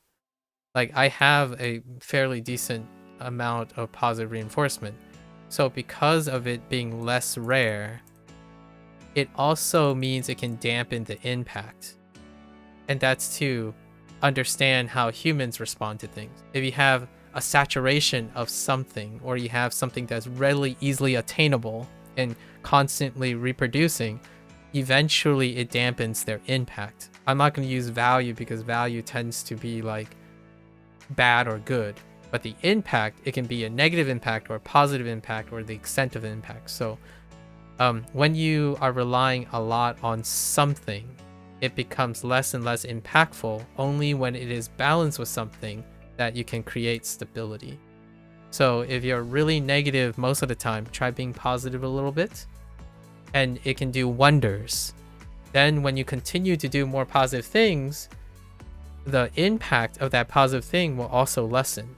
So you may participate in negative reinforcement. The idea is those things exist together to achieve an outcome which is objective, right? Like a task you have to do. You're trying to make it stable enough. It's about being more efficient, like sufficient. It doesn't have to be ideal. You don't always have to reach a stability for everything. It has to be stable long enough to do the task at hand. And that's usually in my opinion, the more realistic way to think about it. Is your current habit, or the habit that you're trying to create, stable enough with the balance of reinforcement that you know it can become a stable habit? Because this balancing act goes out the window when you hit habit forms. Habit forms then has a self-sustaining loop, whatever it is. But until you reach this state of habit formation, you're going to have a conversation about reinforcement. right? You'll typically have a conversation about that. And that usually talks about feeling of progress, workload, high management. All these deal with the negative positive reinforcements, negative and positive punishments, extinction. They're the specifics. So now you're talking about how do you feel progress? Because if you can feel progress, that's positive reinforcement in short term. Negative reinforcement, how do you, like, for progress, how do you know when you're getting worse? The discussion about progress, right? Then that would be negative reinforcement. Or negative reinforcement, if you have progress, expecting progress, then you don't feel bad about it. That's negative reinforcement. Punishment is you have to do more work when your progress drops. And then negative punishment is you get a bad grade for failing something, right? For failing to meet your progress goals. So and then workload can be defined in all those things as well, and so is time. Like if you run out of time, when you run out of time, you have to make more time to do it. Positive punishment. When you run out of time and you just accept that you ran out of time, negative punishment. When you have enough time to do something so you don't have to spend more time later, negative reinforcement. When you have more than enough time and you use that extra time to do even more, positive reinforcement. So those are like the things, right? I usually often view it like this way, where you have reinforcement and punishment, and then this is positive and negative. So you can evaluate pretty much most of these things. If you're still having to worry, right, in your mind, you still have to worry about changing up progress, workload, time, and stuff. You're still in the reinforcement stage. When it becomes a habit, you no longer have to think about these things. You're like, this becomes intuitive. Yeah, so that's the goal. You went down from 5 to 3 grammar lessons in Boom Pro. Was taking too long, 1 hour just on lessons. Yeah, I have to. I'm gonna do something a little different. Since I'm still reviewing, once I hit, I'm gonna consolidate for a month or something. So basically we're getting the lesson, but it's not sustainable. It's not sustainable for me. So we're gonna do like a consolidation. And then for sure, when I start up the N4 deck or something, it's still going to be review, but we're going to reduce the volume. It's taking quite a long time. Like I want to do something and I want to continue to do these things that I'm doing now, like ranting about mental health and whatnot. But it's becoming very apparent that I'm not too much. My volume is the amount of time is too much. Yeah, I imagine the vocab lessons will all be reviewed for a while, especially. Yes, they are. And they are review in the sense of reviewing them with additional nuances, and the nuances are taking a lot of time. So what I mean is the actual review still takes time, right? The actual review still takes time. However, the stuff that is interacting is also taking up time. Like thinking of haiku as flying by is an English translational nuance, and those things are stacking up too. And with every new vocabulary review, there's also a flex in the way Boom Pro shares that. So I would have to lower the vocab volume as well. Because I spend looking at all the alternative meanings, all the meanings that aren't commonly used out of curiosity. Like sudo being cost. I totally forgot about that. Yesterday, we used sudo for cost. Translationally interpreting it as cost in English. And my first thought is like, oh yeah, that's right. That's kind of one of the first ones. Yeah, Boom includes all the definition from Jisho. Yeah. And then they give you like a review for that.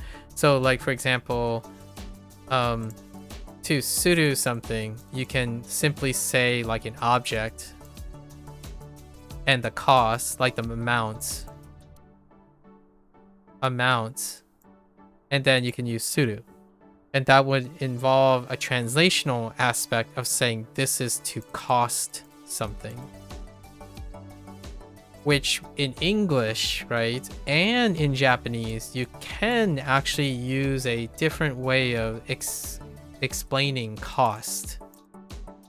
But that's what's slowing me down. So with every new vocab lesson and stuff, they would also have examples to use all the other things. Like for example, to teach in context in English could mean to give directions. That was one of the other examples that I had that hung up. So in the context, you're giving directions to someone. And that was an act of teaching.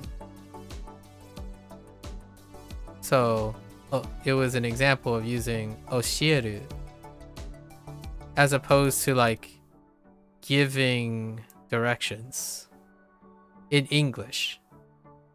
So like you can teach the directions as well in English, right? But the thing is, that's probably not the expression in translation, right? In translation. So I'm very interested in these things. And they're really useful. Time is a limiting factor though. However enthusiastic I am, I'm getting like tired. My exhaustion is increasing. So like I do need to make time because I want to play video games. I still want to play video games and get ready for February and stuff. And this is the whole purpose of Boom Pro right now. The first month is to figure out what volume it is. And I see that you are also doing the same thing, James, like trying to figure out whatever new workflow you have. So right now I'm stretched a bit thin. And I wouldn't be able to continue this to the end of 2026. So we're thinking about how to work on it, how to rebalance the schedule. And it's part of the month. This is expected. I did the same for WaniKani and Hanzahiro. Like I went back and forth, tried to narrow it down. And in the second month, we did other things. And eventually it'll come to a balance point for at least 6 months. Because after 6 months, then we have to talk about WaniKani and Hanzahiro's workload just disappearing. And then replace either substituting or integrating it in a different way. Oh. Wait.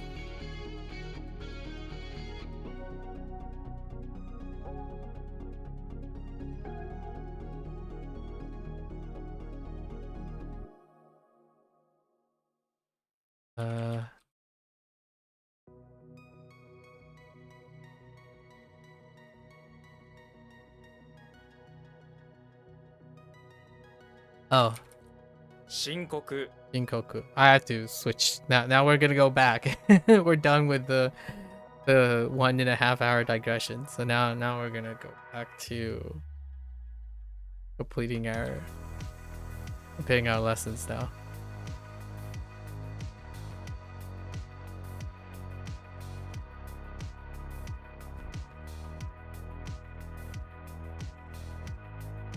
Why do I think this was Sai? Oh.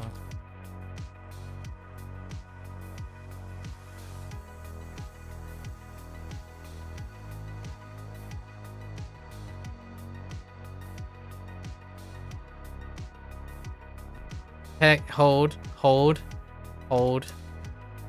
Pickle is weird. I think that's weird. Still, I mean, it's new, but it still feels a little weird. Oh no. Hang on.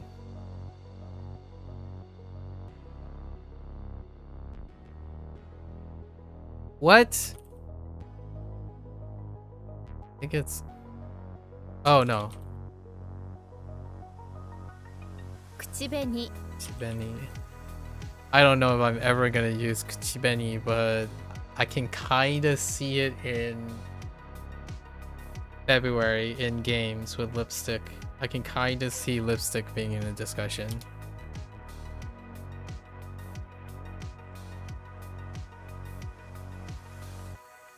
You're gonna head out now, but it's always been a pleasure as always. All the best. Yes, Procol. Good luck, good luck. Until next time, right? Stay safe. Take care. And good luck with everything. Look forward to catching up again, Procol. Thanks for hanging out and giving me the opportunity to expound upon other things. Pleasure.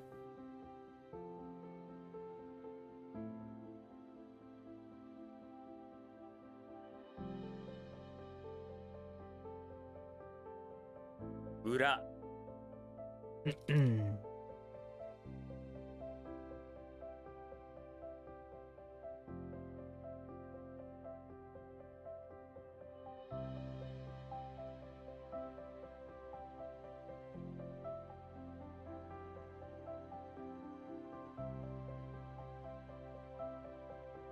爪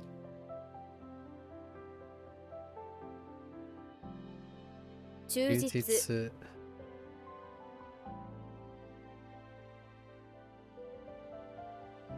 源氏物語 Genji Monogatari. One day I'm gonna read this. I don't know what they're referring to, but one day we'll try to. 放射能 Oshano.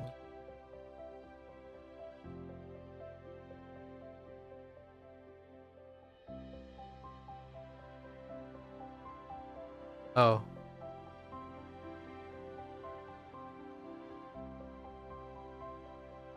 爪切り Okay. 加藤 Oh.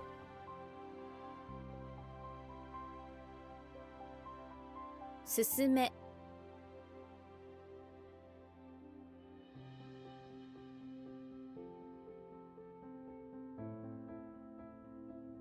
Oh no.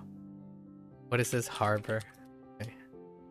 Oh, Genji is like the oldest Japanese book or something. Yeah. Yep. I hope there's like a bridge or modernization of it as well, because I'm probably going to be relying on a modernization of it. So maybe I'll watch or read someone's like contemporary take on Tale of Genji, or like maybe like a reference or an allusion or an adaptation.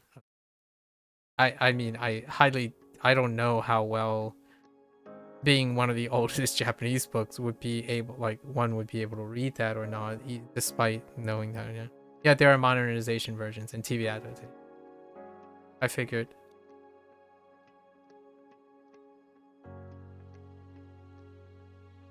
It's like what an analogous translation, analogous thing. I would love to read the old Shakespearean pieces. However, realistically, I would have to say that regardless of how, say, good my modern English is, it's Shakespeare. So oftentimes we go to like modernized versions and TV adaptations in order to maybe encourage myself to delve and touch upon classic literature. I spent actually a year to 2 years in classic British literature, and it's a very humbling experience when you try to read like Paradise Lost and Beowulf or something like that. You could use No Fear Shakespeare. Oh, that's interesting. No Fear Shakespeare sounds cute. Yeah, I enjoyed my time with Shakespeare. Macbeth, King Lear,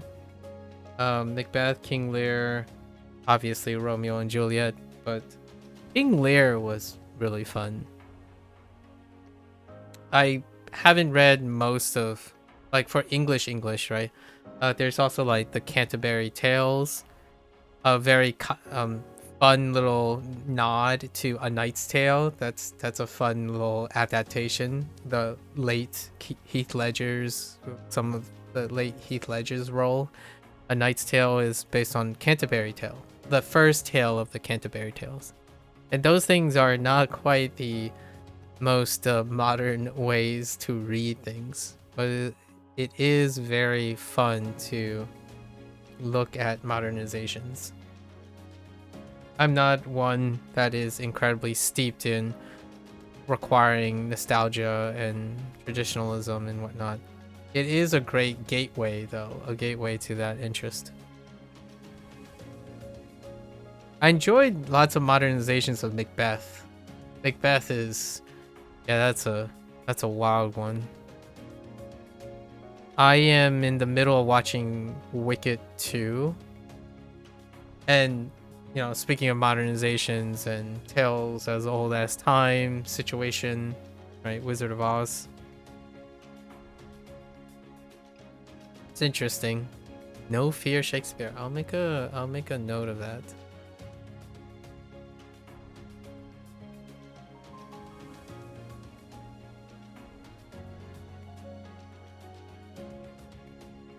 That sounds cute. It has an internal rhyme in it, so definitely sounds like a modern thing. You saw Wicked 2 at cinema, was good? Oh, so you dabble in musicals as well. Yeah. That's what I'm gonna watch. Like probably this week sometime. I watched a anime movie called 100 meters, which was Jack watched 100 meters, and that basically moved that movie to the top list, and it was a really wonderful one. Its animation style is quite intriguing. The message that it's giving is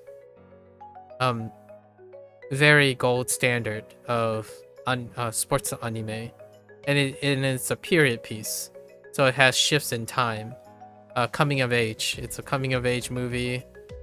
I'm a sucker for coming of age movies, especially with period shifts, like transitional periods. You go from kids, the adolescent, so 13, around 13.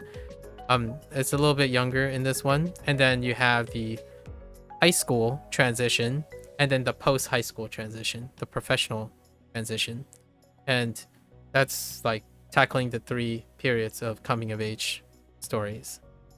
It has quite a lot of parallelisms with the current trends in anime movies. A Look Back is very similar in that way, with a little less of a tragic thing. Sports tend to be a lot more motivating.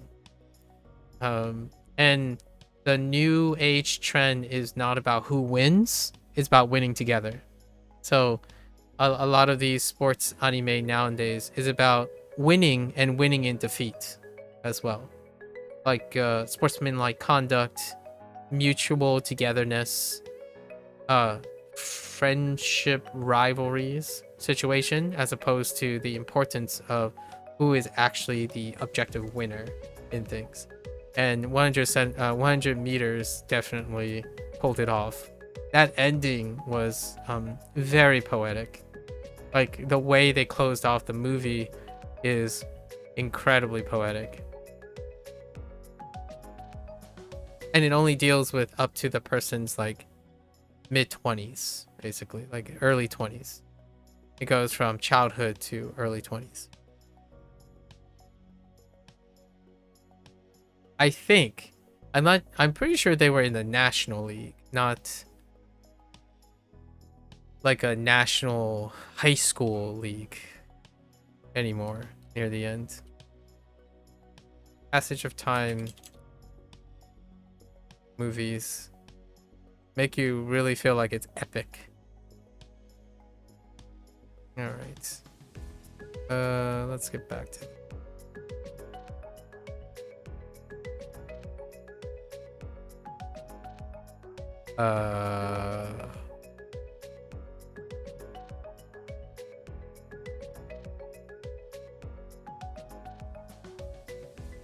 Big and Tree. Oh.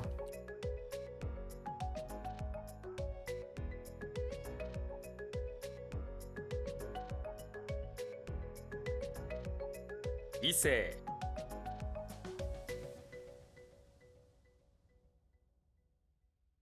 Nope.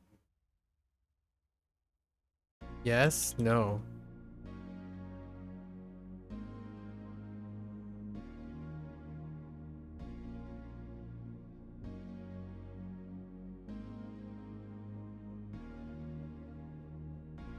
Oh no. Uh.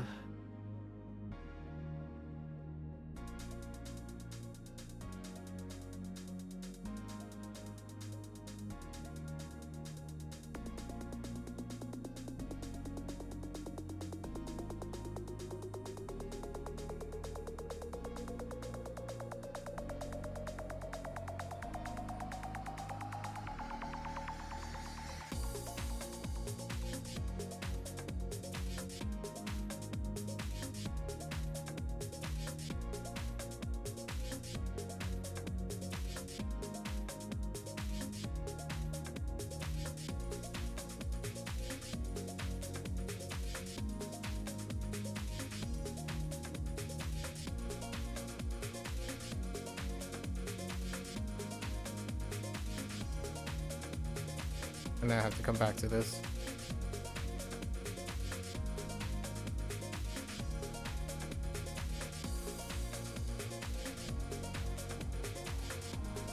Kitanai. I...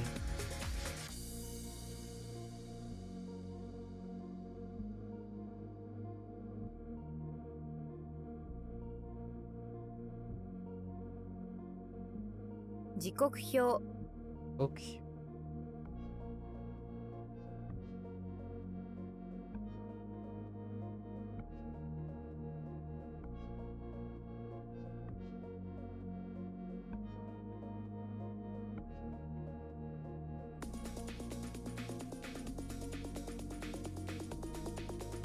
What? 裏通り I don't know what I typed.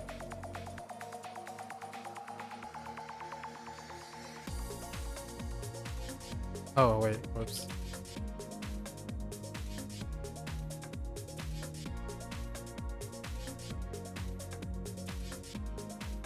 はい。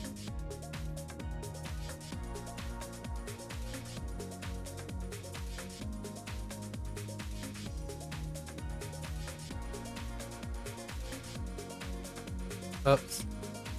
Ah! Wait.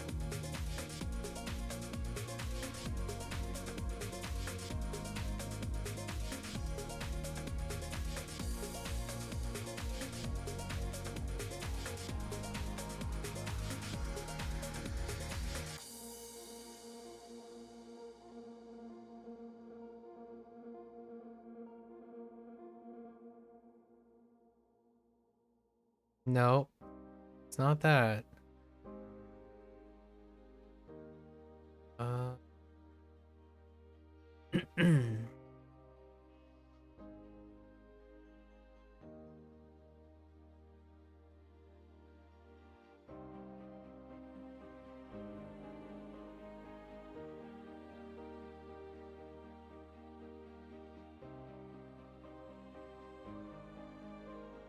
Oh.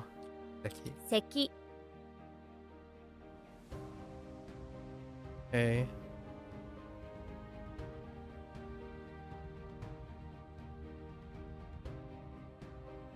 著作 Okay.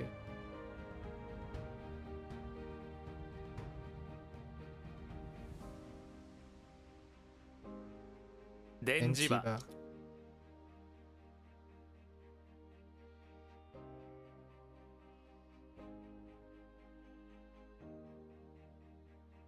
野暮 Double.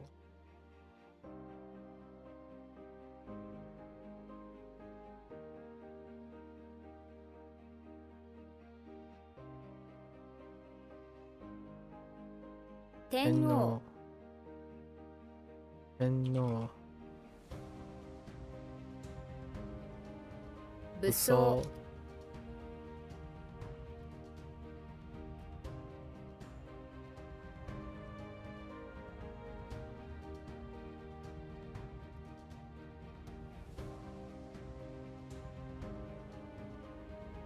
Whoops. 異なる。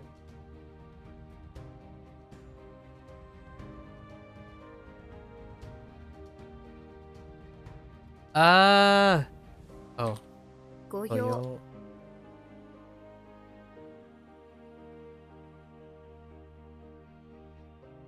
廃病。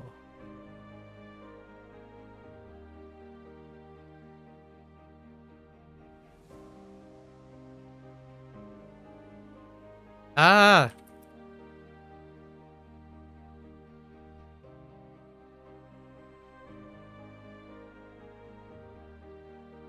生前。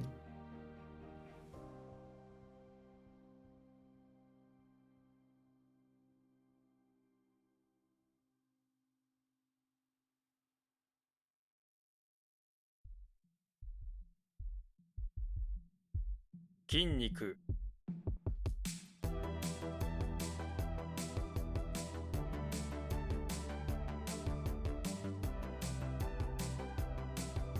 損。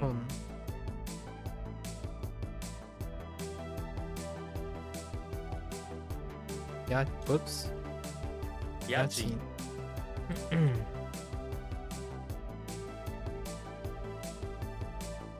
灰色。尊敬。賃貸。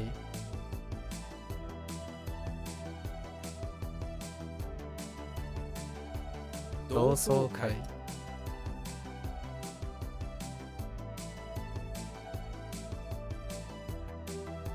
Oh, no, wait.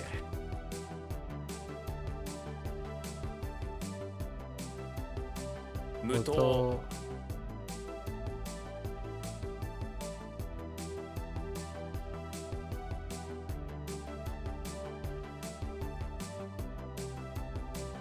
夜更け。夜更け。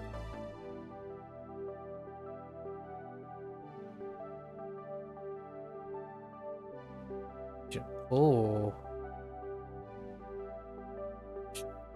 What? Wait. Hang on. 常勤。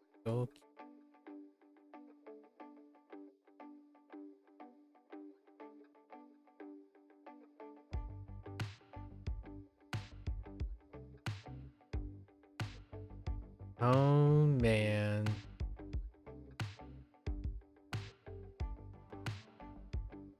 砂。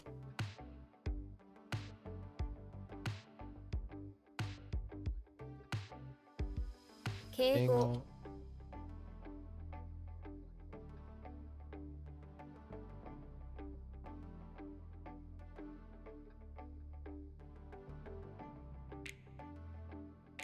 自撮り。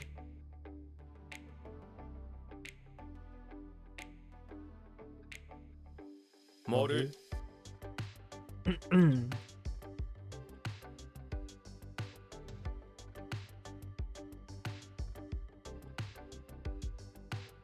宣伝。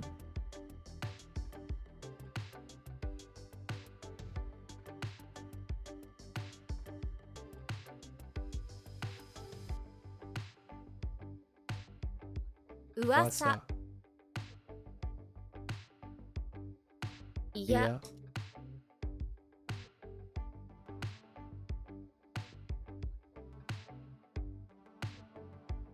通勤。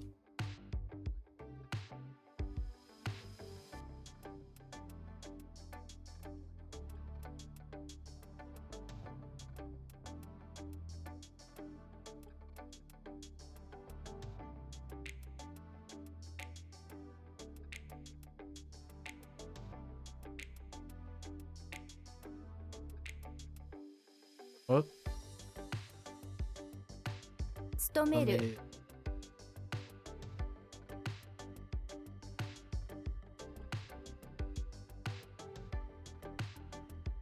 筋。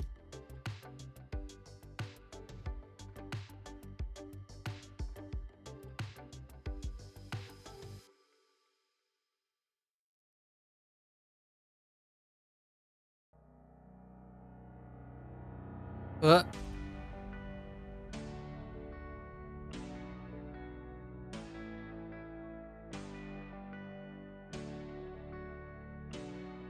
暮らす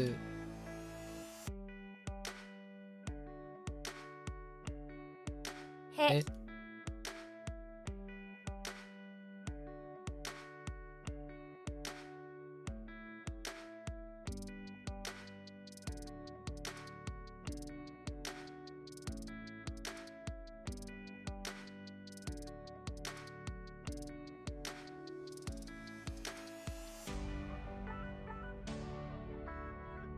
垂直 Hmm.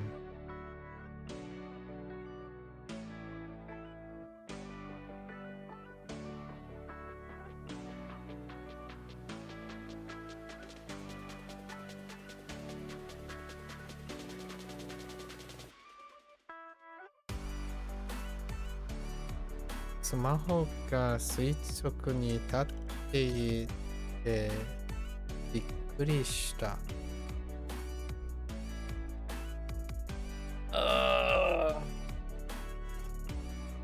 Oh.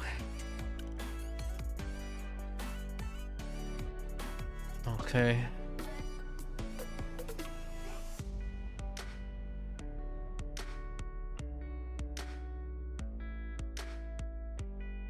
Heck.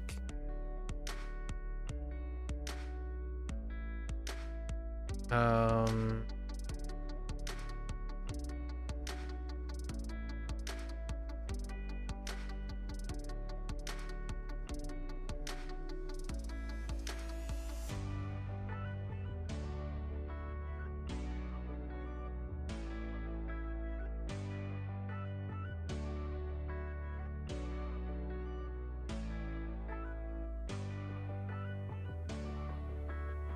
Dang it. I almost had it. I don't. Oh, wait. Wait.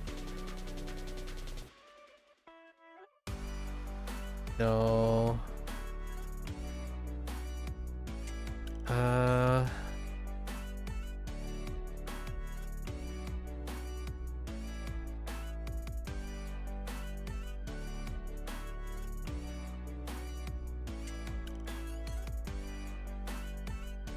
直ちに Adachi.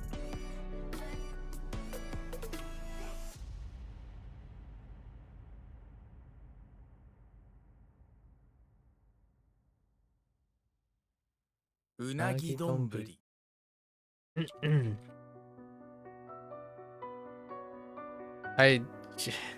It's crazy that whenever I say eel in my head, I actually immediately just say unagi. Like when I go out or to eat something, I don't ever say like I'm gonna eat eel. I say I'm gonna eat unagi. Like unagi is so synonymous, like for me, for like a representation by Japanese cuisine, that at nearly at any instance in which I consume eel, it involves unagi, like Japanese cuisine. So it is a way, it's one of those feelings where it's difficult for me to figure out eel as opposed to unagi.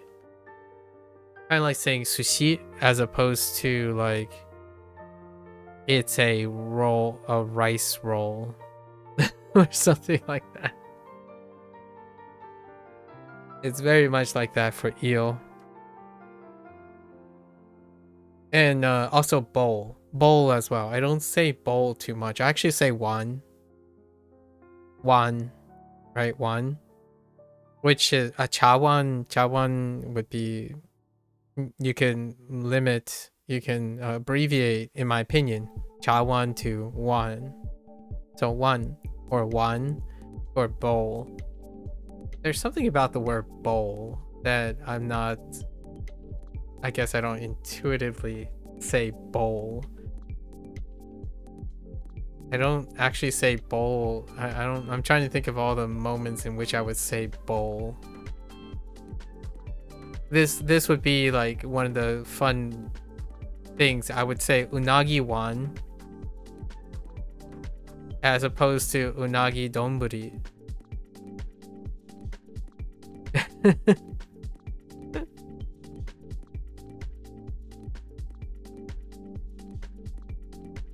Uragiri.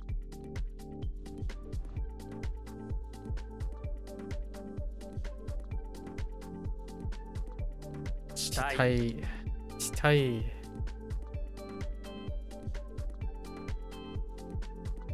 Yo. Oh. Yofukashi. 夜更かし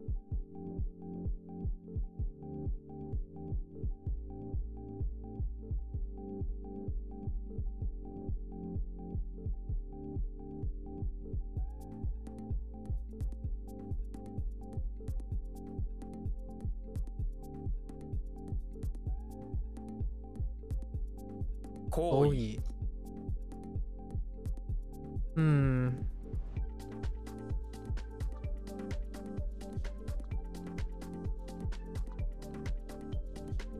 Herikutsu.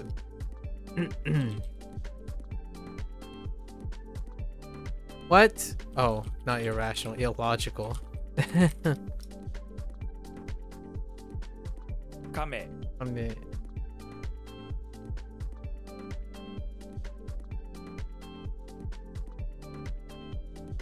overdue.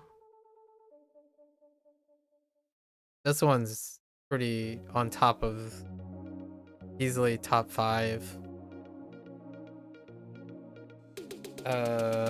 Pretty rough. I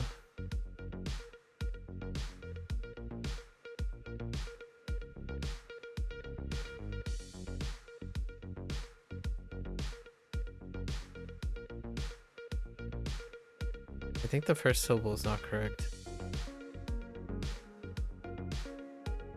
Oh.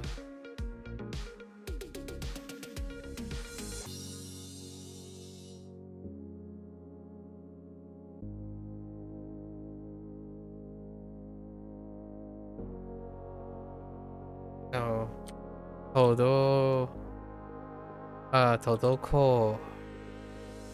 Todokoru. 滞る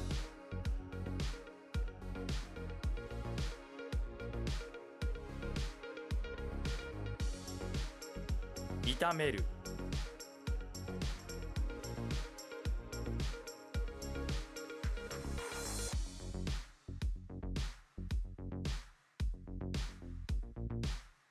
What the E?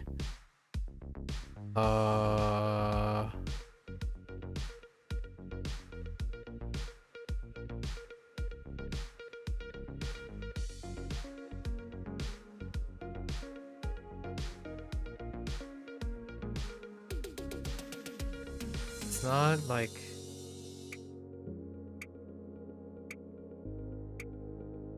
not the same. Probably like maintain. That means same thing.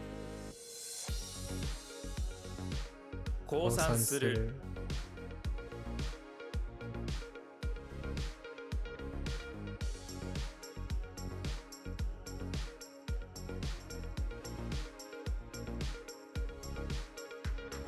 裏口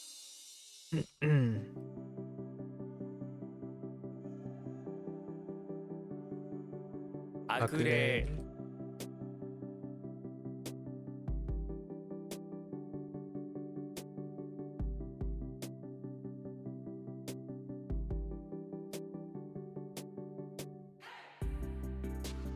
Oops. Oh no. Alright, hold up. 大損。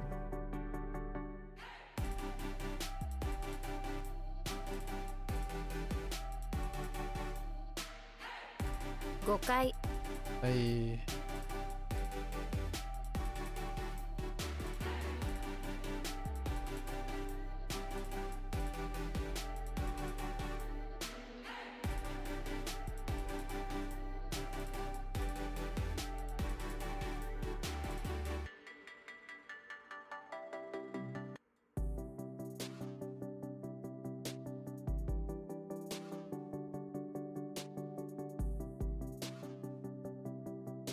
Heck, I know this isn't foo. I was taken aback by the lack of foo.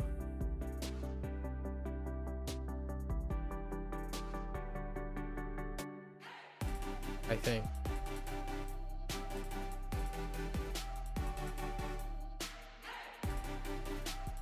If how do we with this? Not with, but with the. It's kunyomi, right?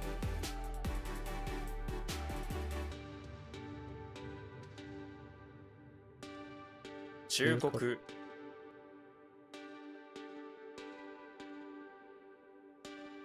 著者変装窓窓 My M doesn't actuate all the time. It's about like 70% of the time.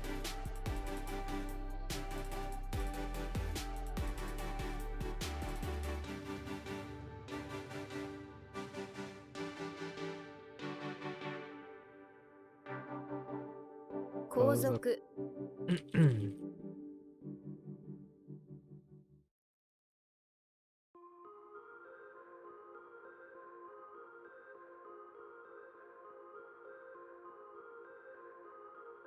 Huh?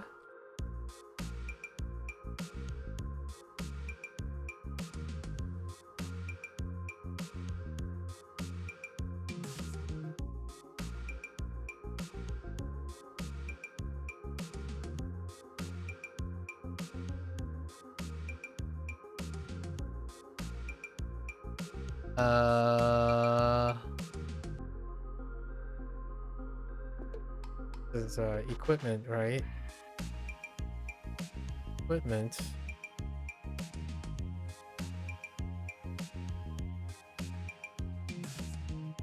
Did I screw up equipment?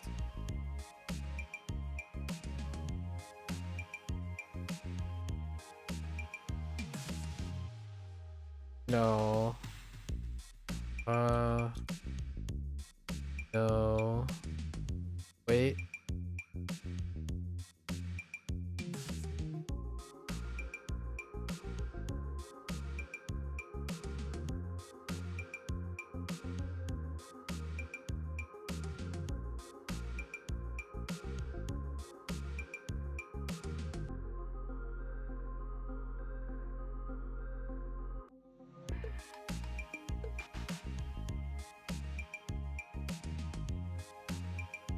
What? Did I screw up equipment?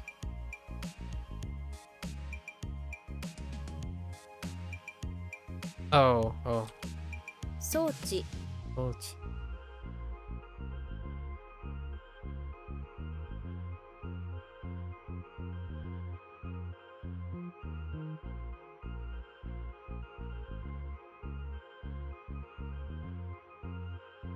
Extend?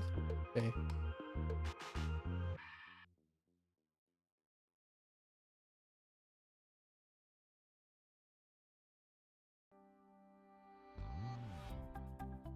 Nendoken. That's a big one.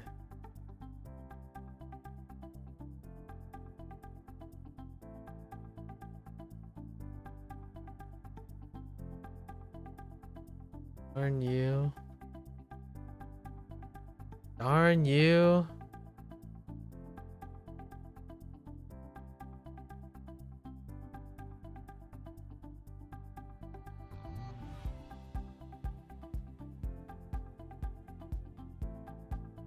異常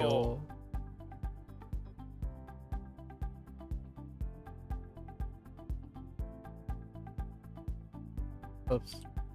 損害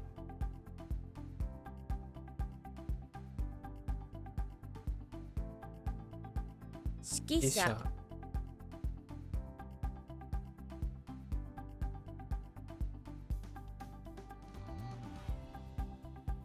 互い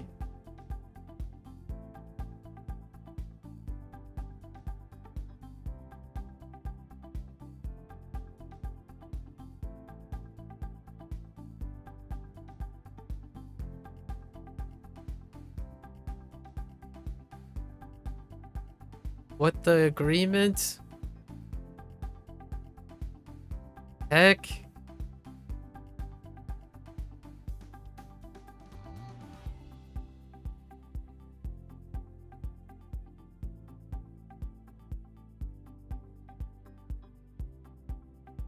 Man.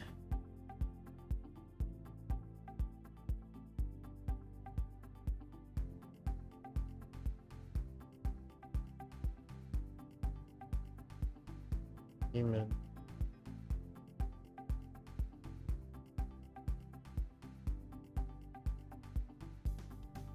Not good.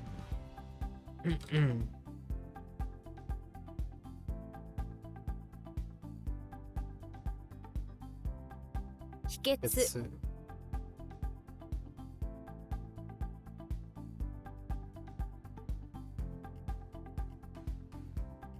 oh, that's decision. Objection.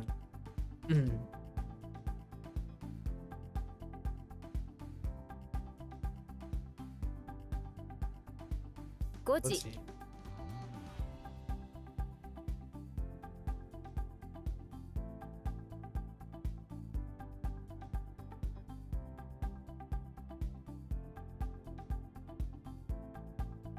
雑誌 See?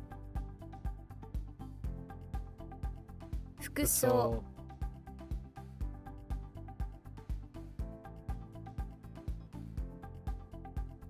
貴重品 灰皿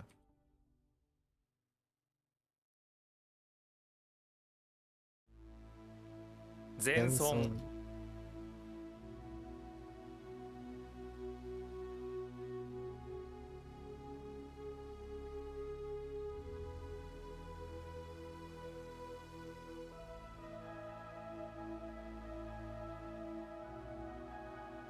Hold.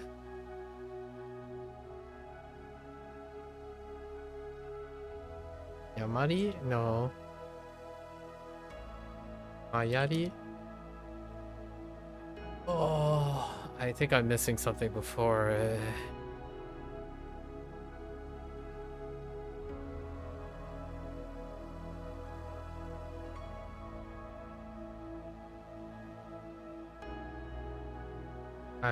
Ayamari. Aya. 誤り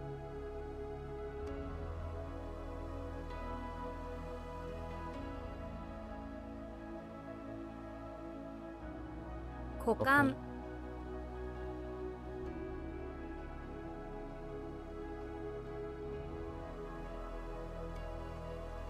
Oh, nope.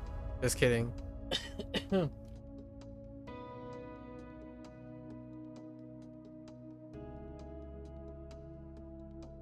Wait, am I kidding?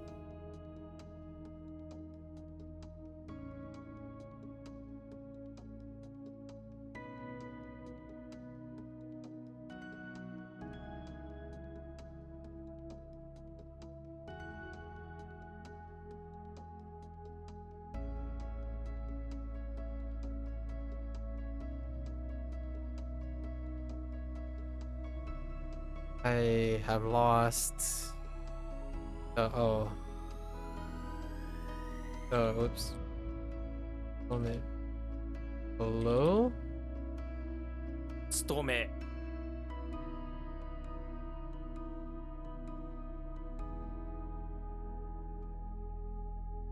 肺がん Gun.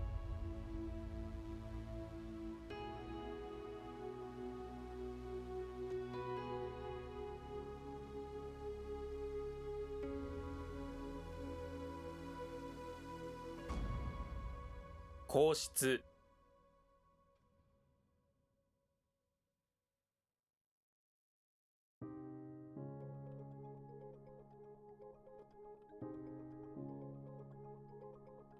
否定 Eh,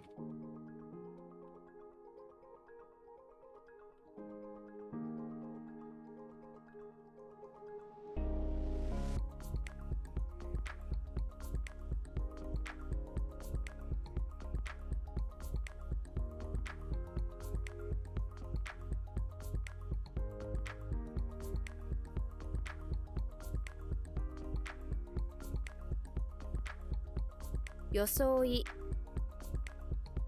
That's rough. Your soul is rough.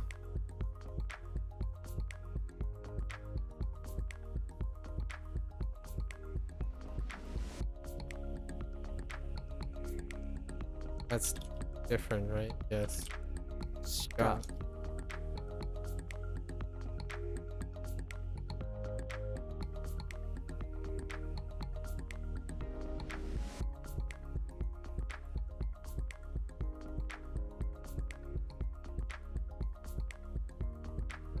総合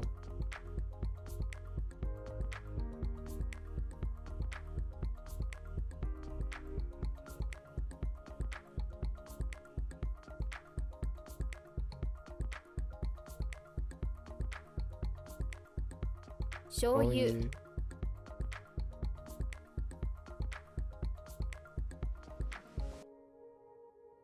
股関節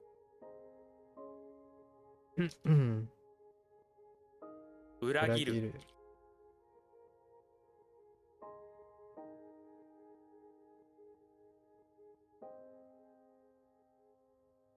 皇太子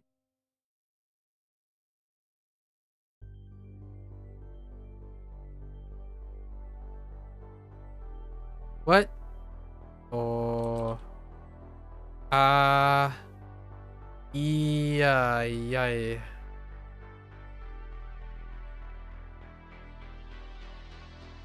Uh.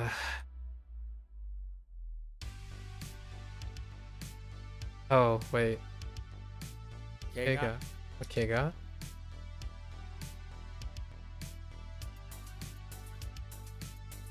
I skipped 2. I can carve.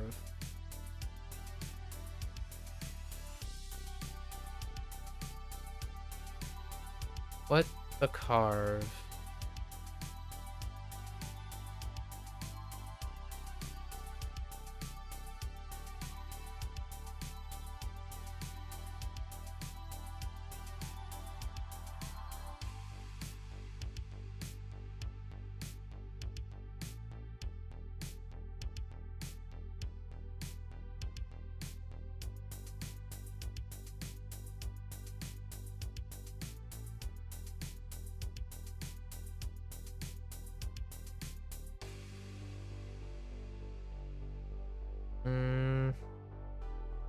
Interesting.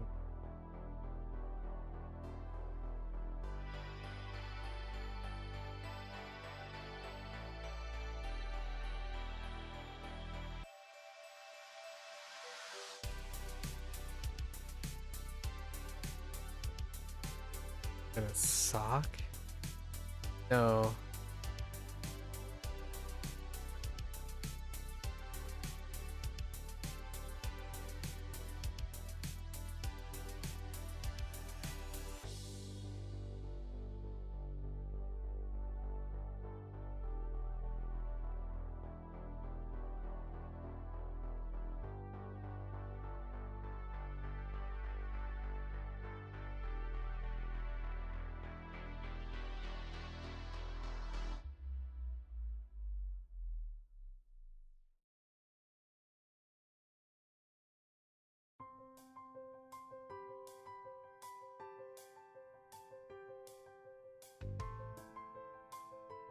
What is the other one?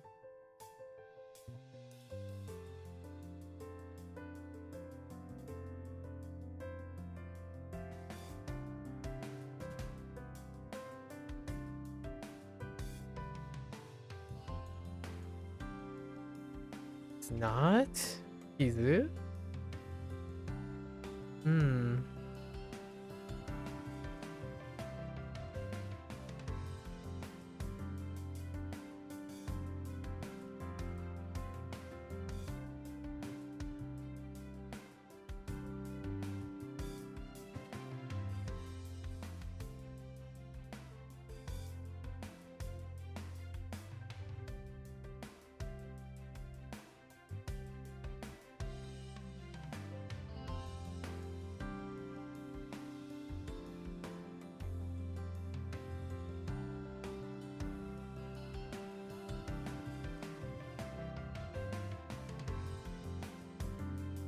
Oh, it's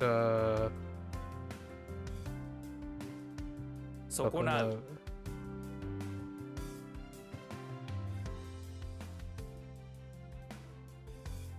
Uh,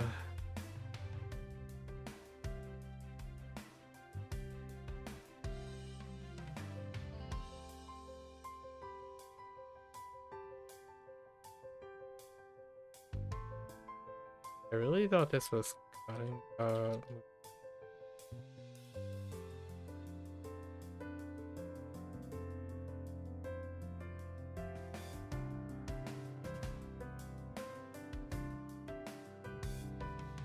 Oh, Kusamu? Oops. Oh. Okay.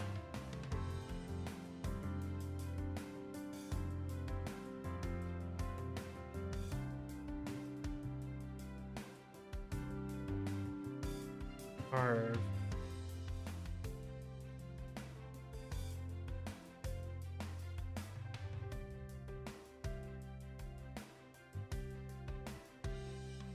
It's something like, it's definitely za.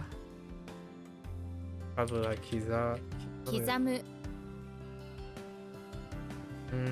That one's a little suspect.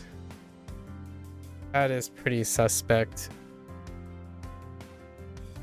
All right.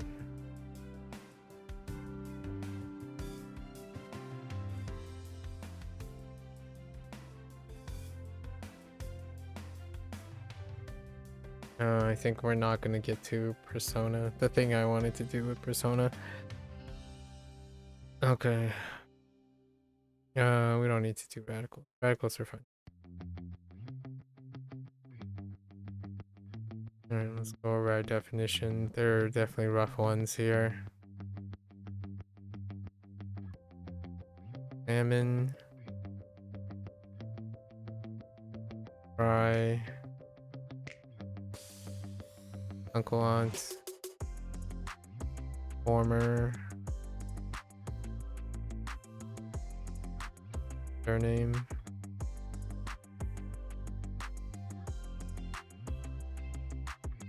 Pickle.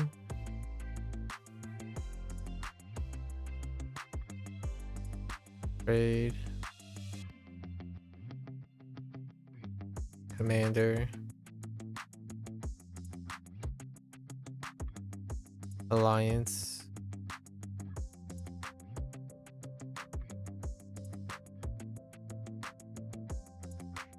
Deed. That's not deed. Stretch. Deed.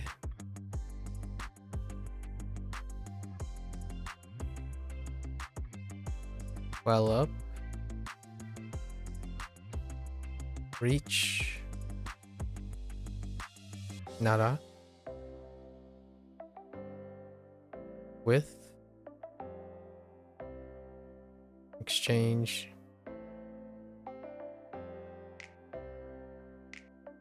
Luck. Nucleus.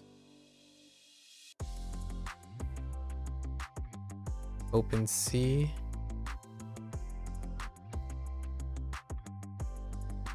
Rope.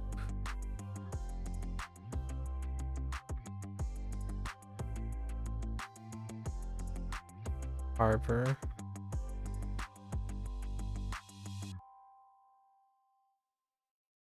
Offer. Heal.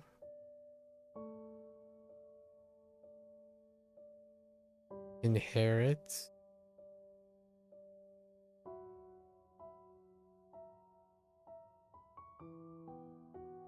Maintain. Reliant. Step. Generally.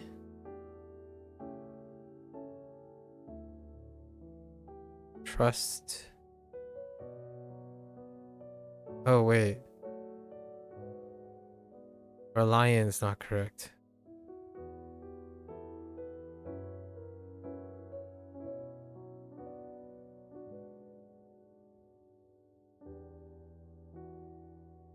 Wait.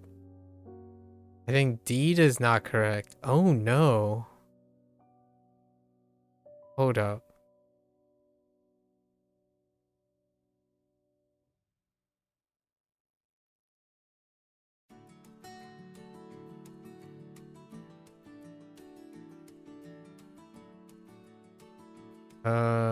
This is debt. This is deed. This is reliant. Here. Agreement. Bang. Ultra. Alright, let's do harmonics here. We got sake. Eat. Bulby. Cucumber.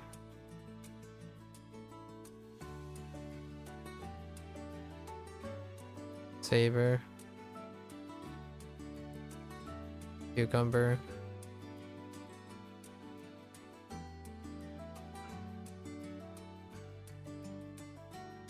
Bowl.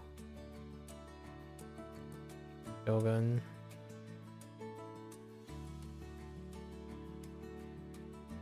May.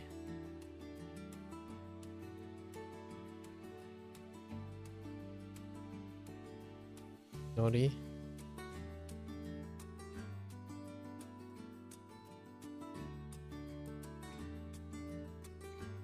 Not really depth. Yeah, I think so.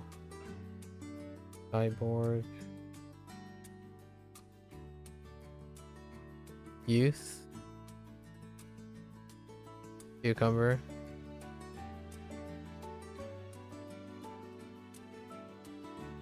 Now.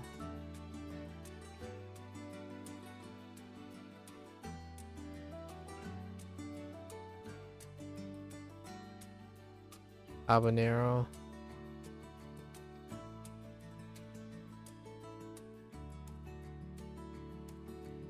Con. Ek.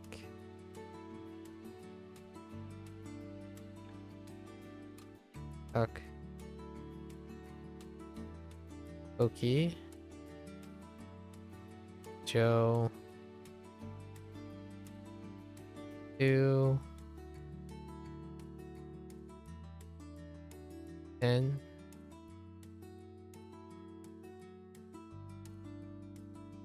Pro. Take.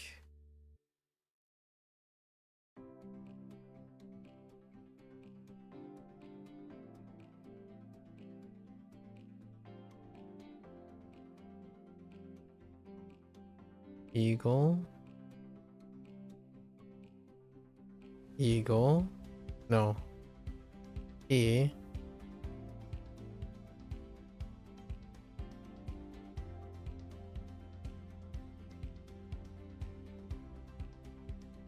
Tokyo.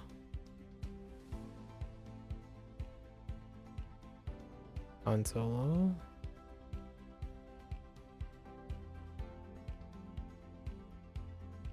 Die.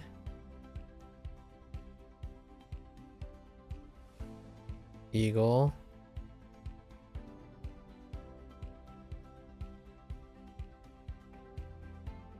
Star.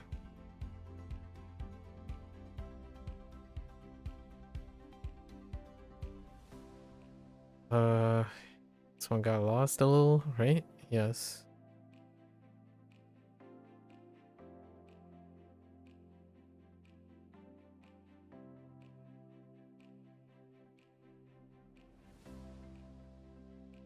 Heck.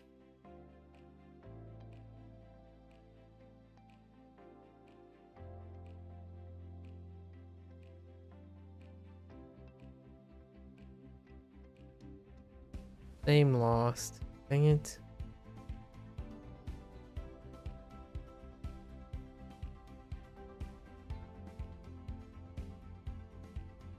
duck.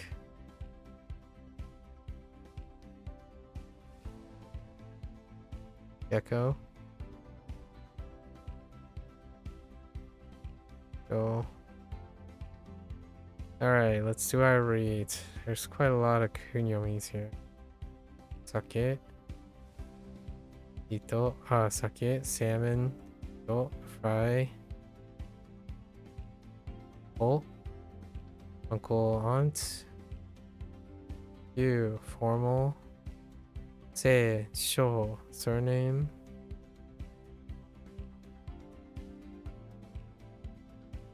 Wait. Pickle is not cucumber.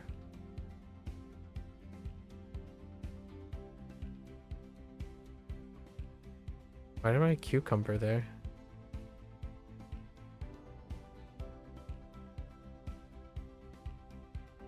Oops. Yeah. This is 2. It's a for pickle. Oh, trade. Show commander. Me alliance. No. Stretch. Side depth. You well up. You reach. Na or nada.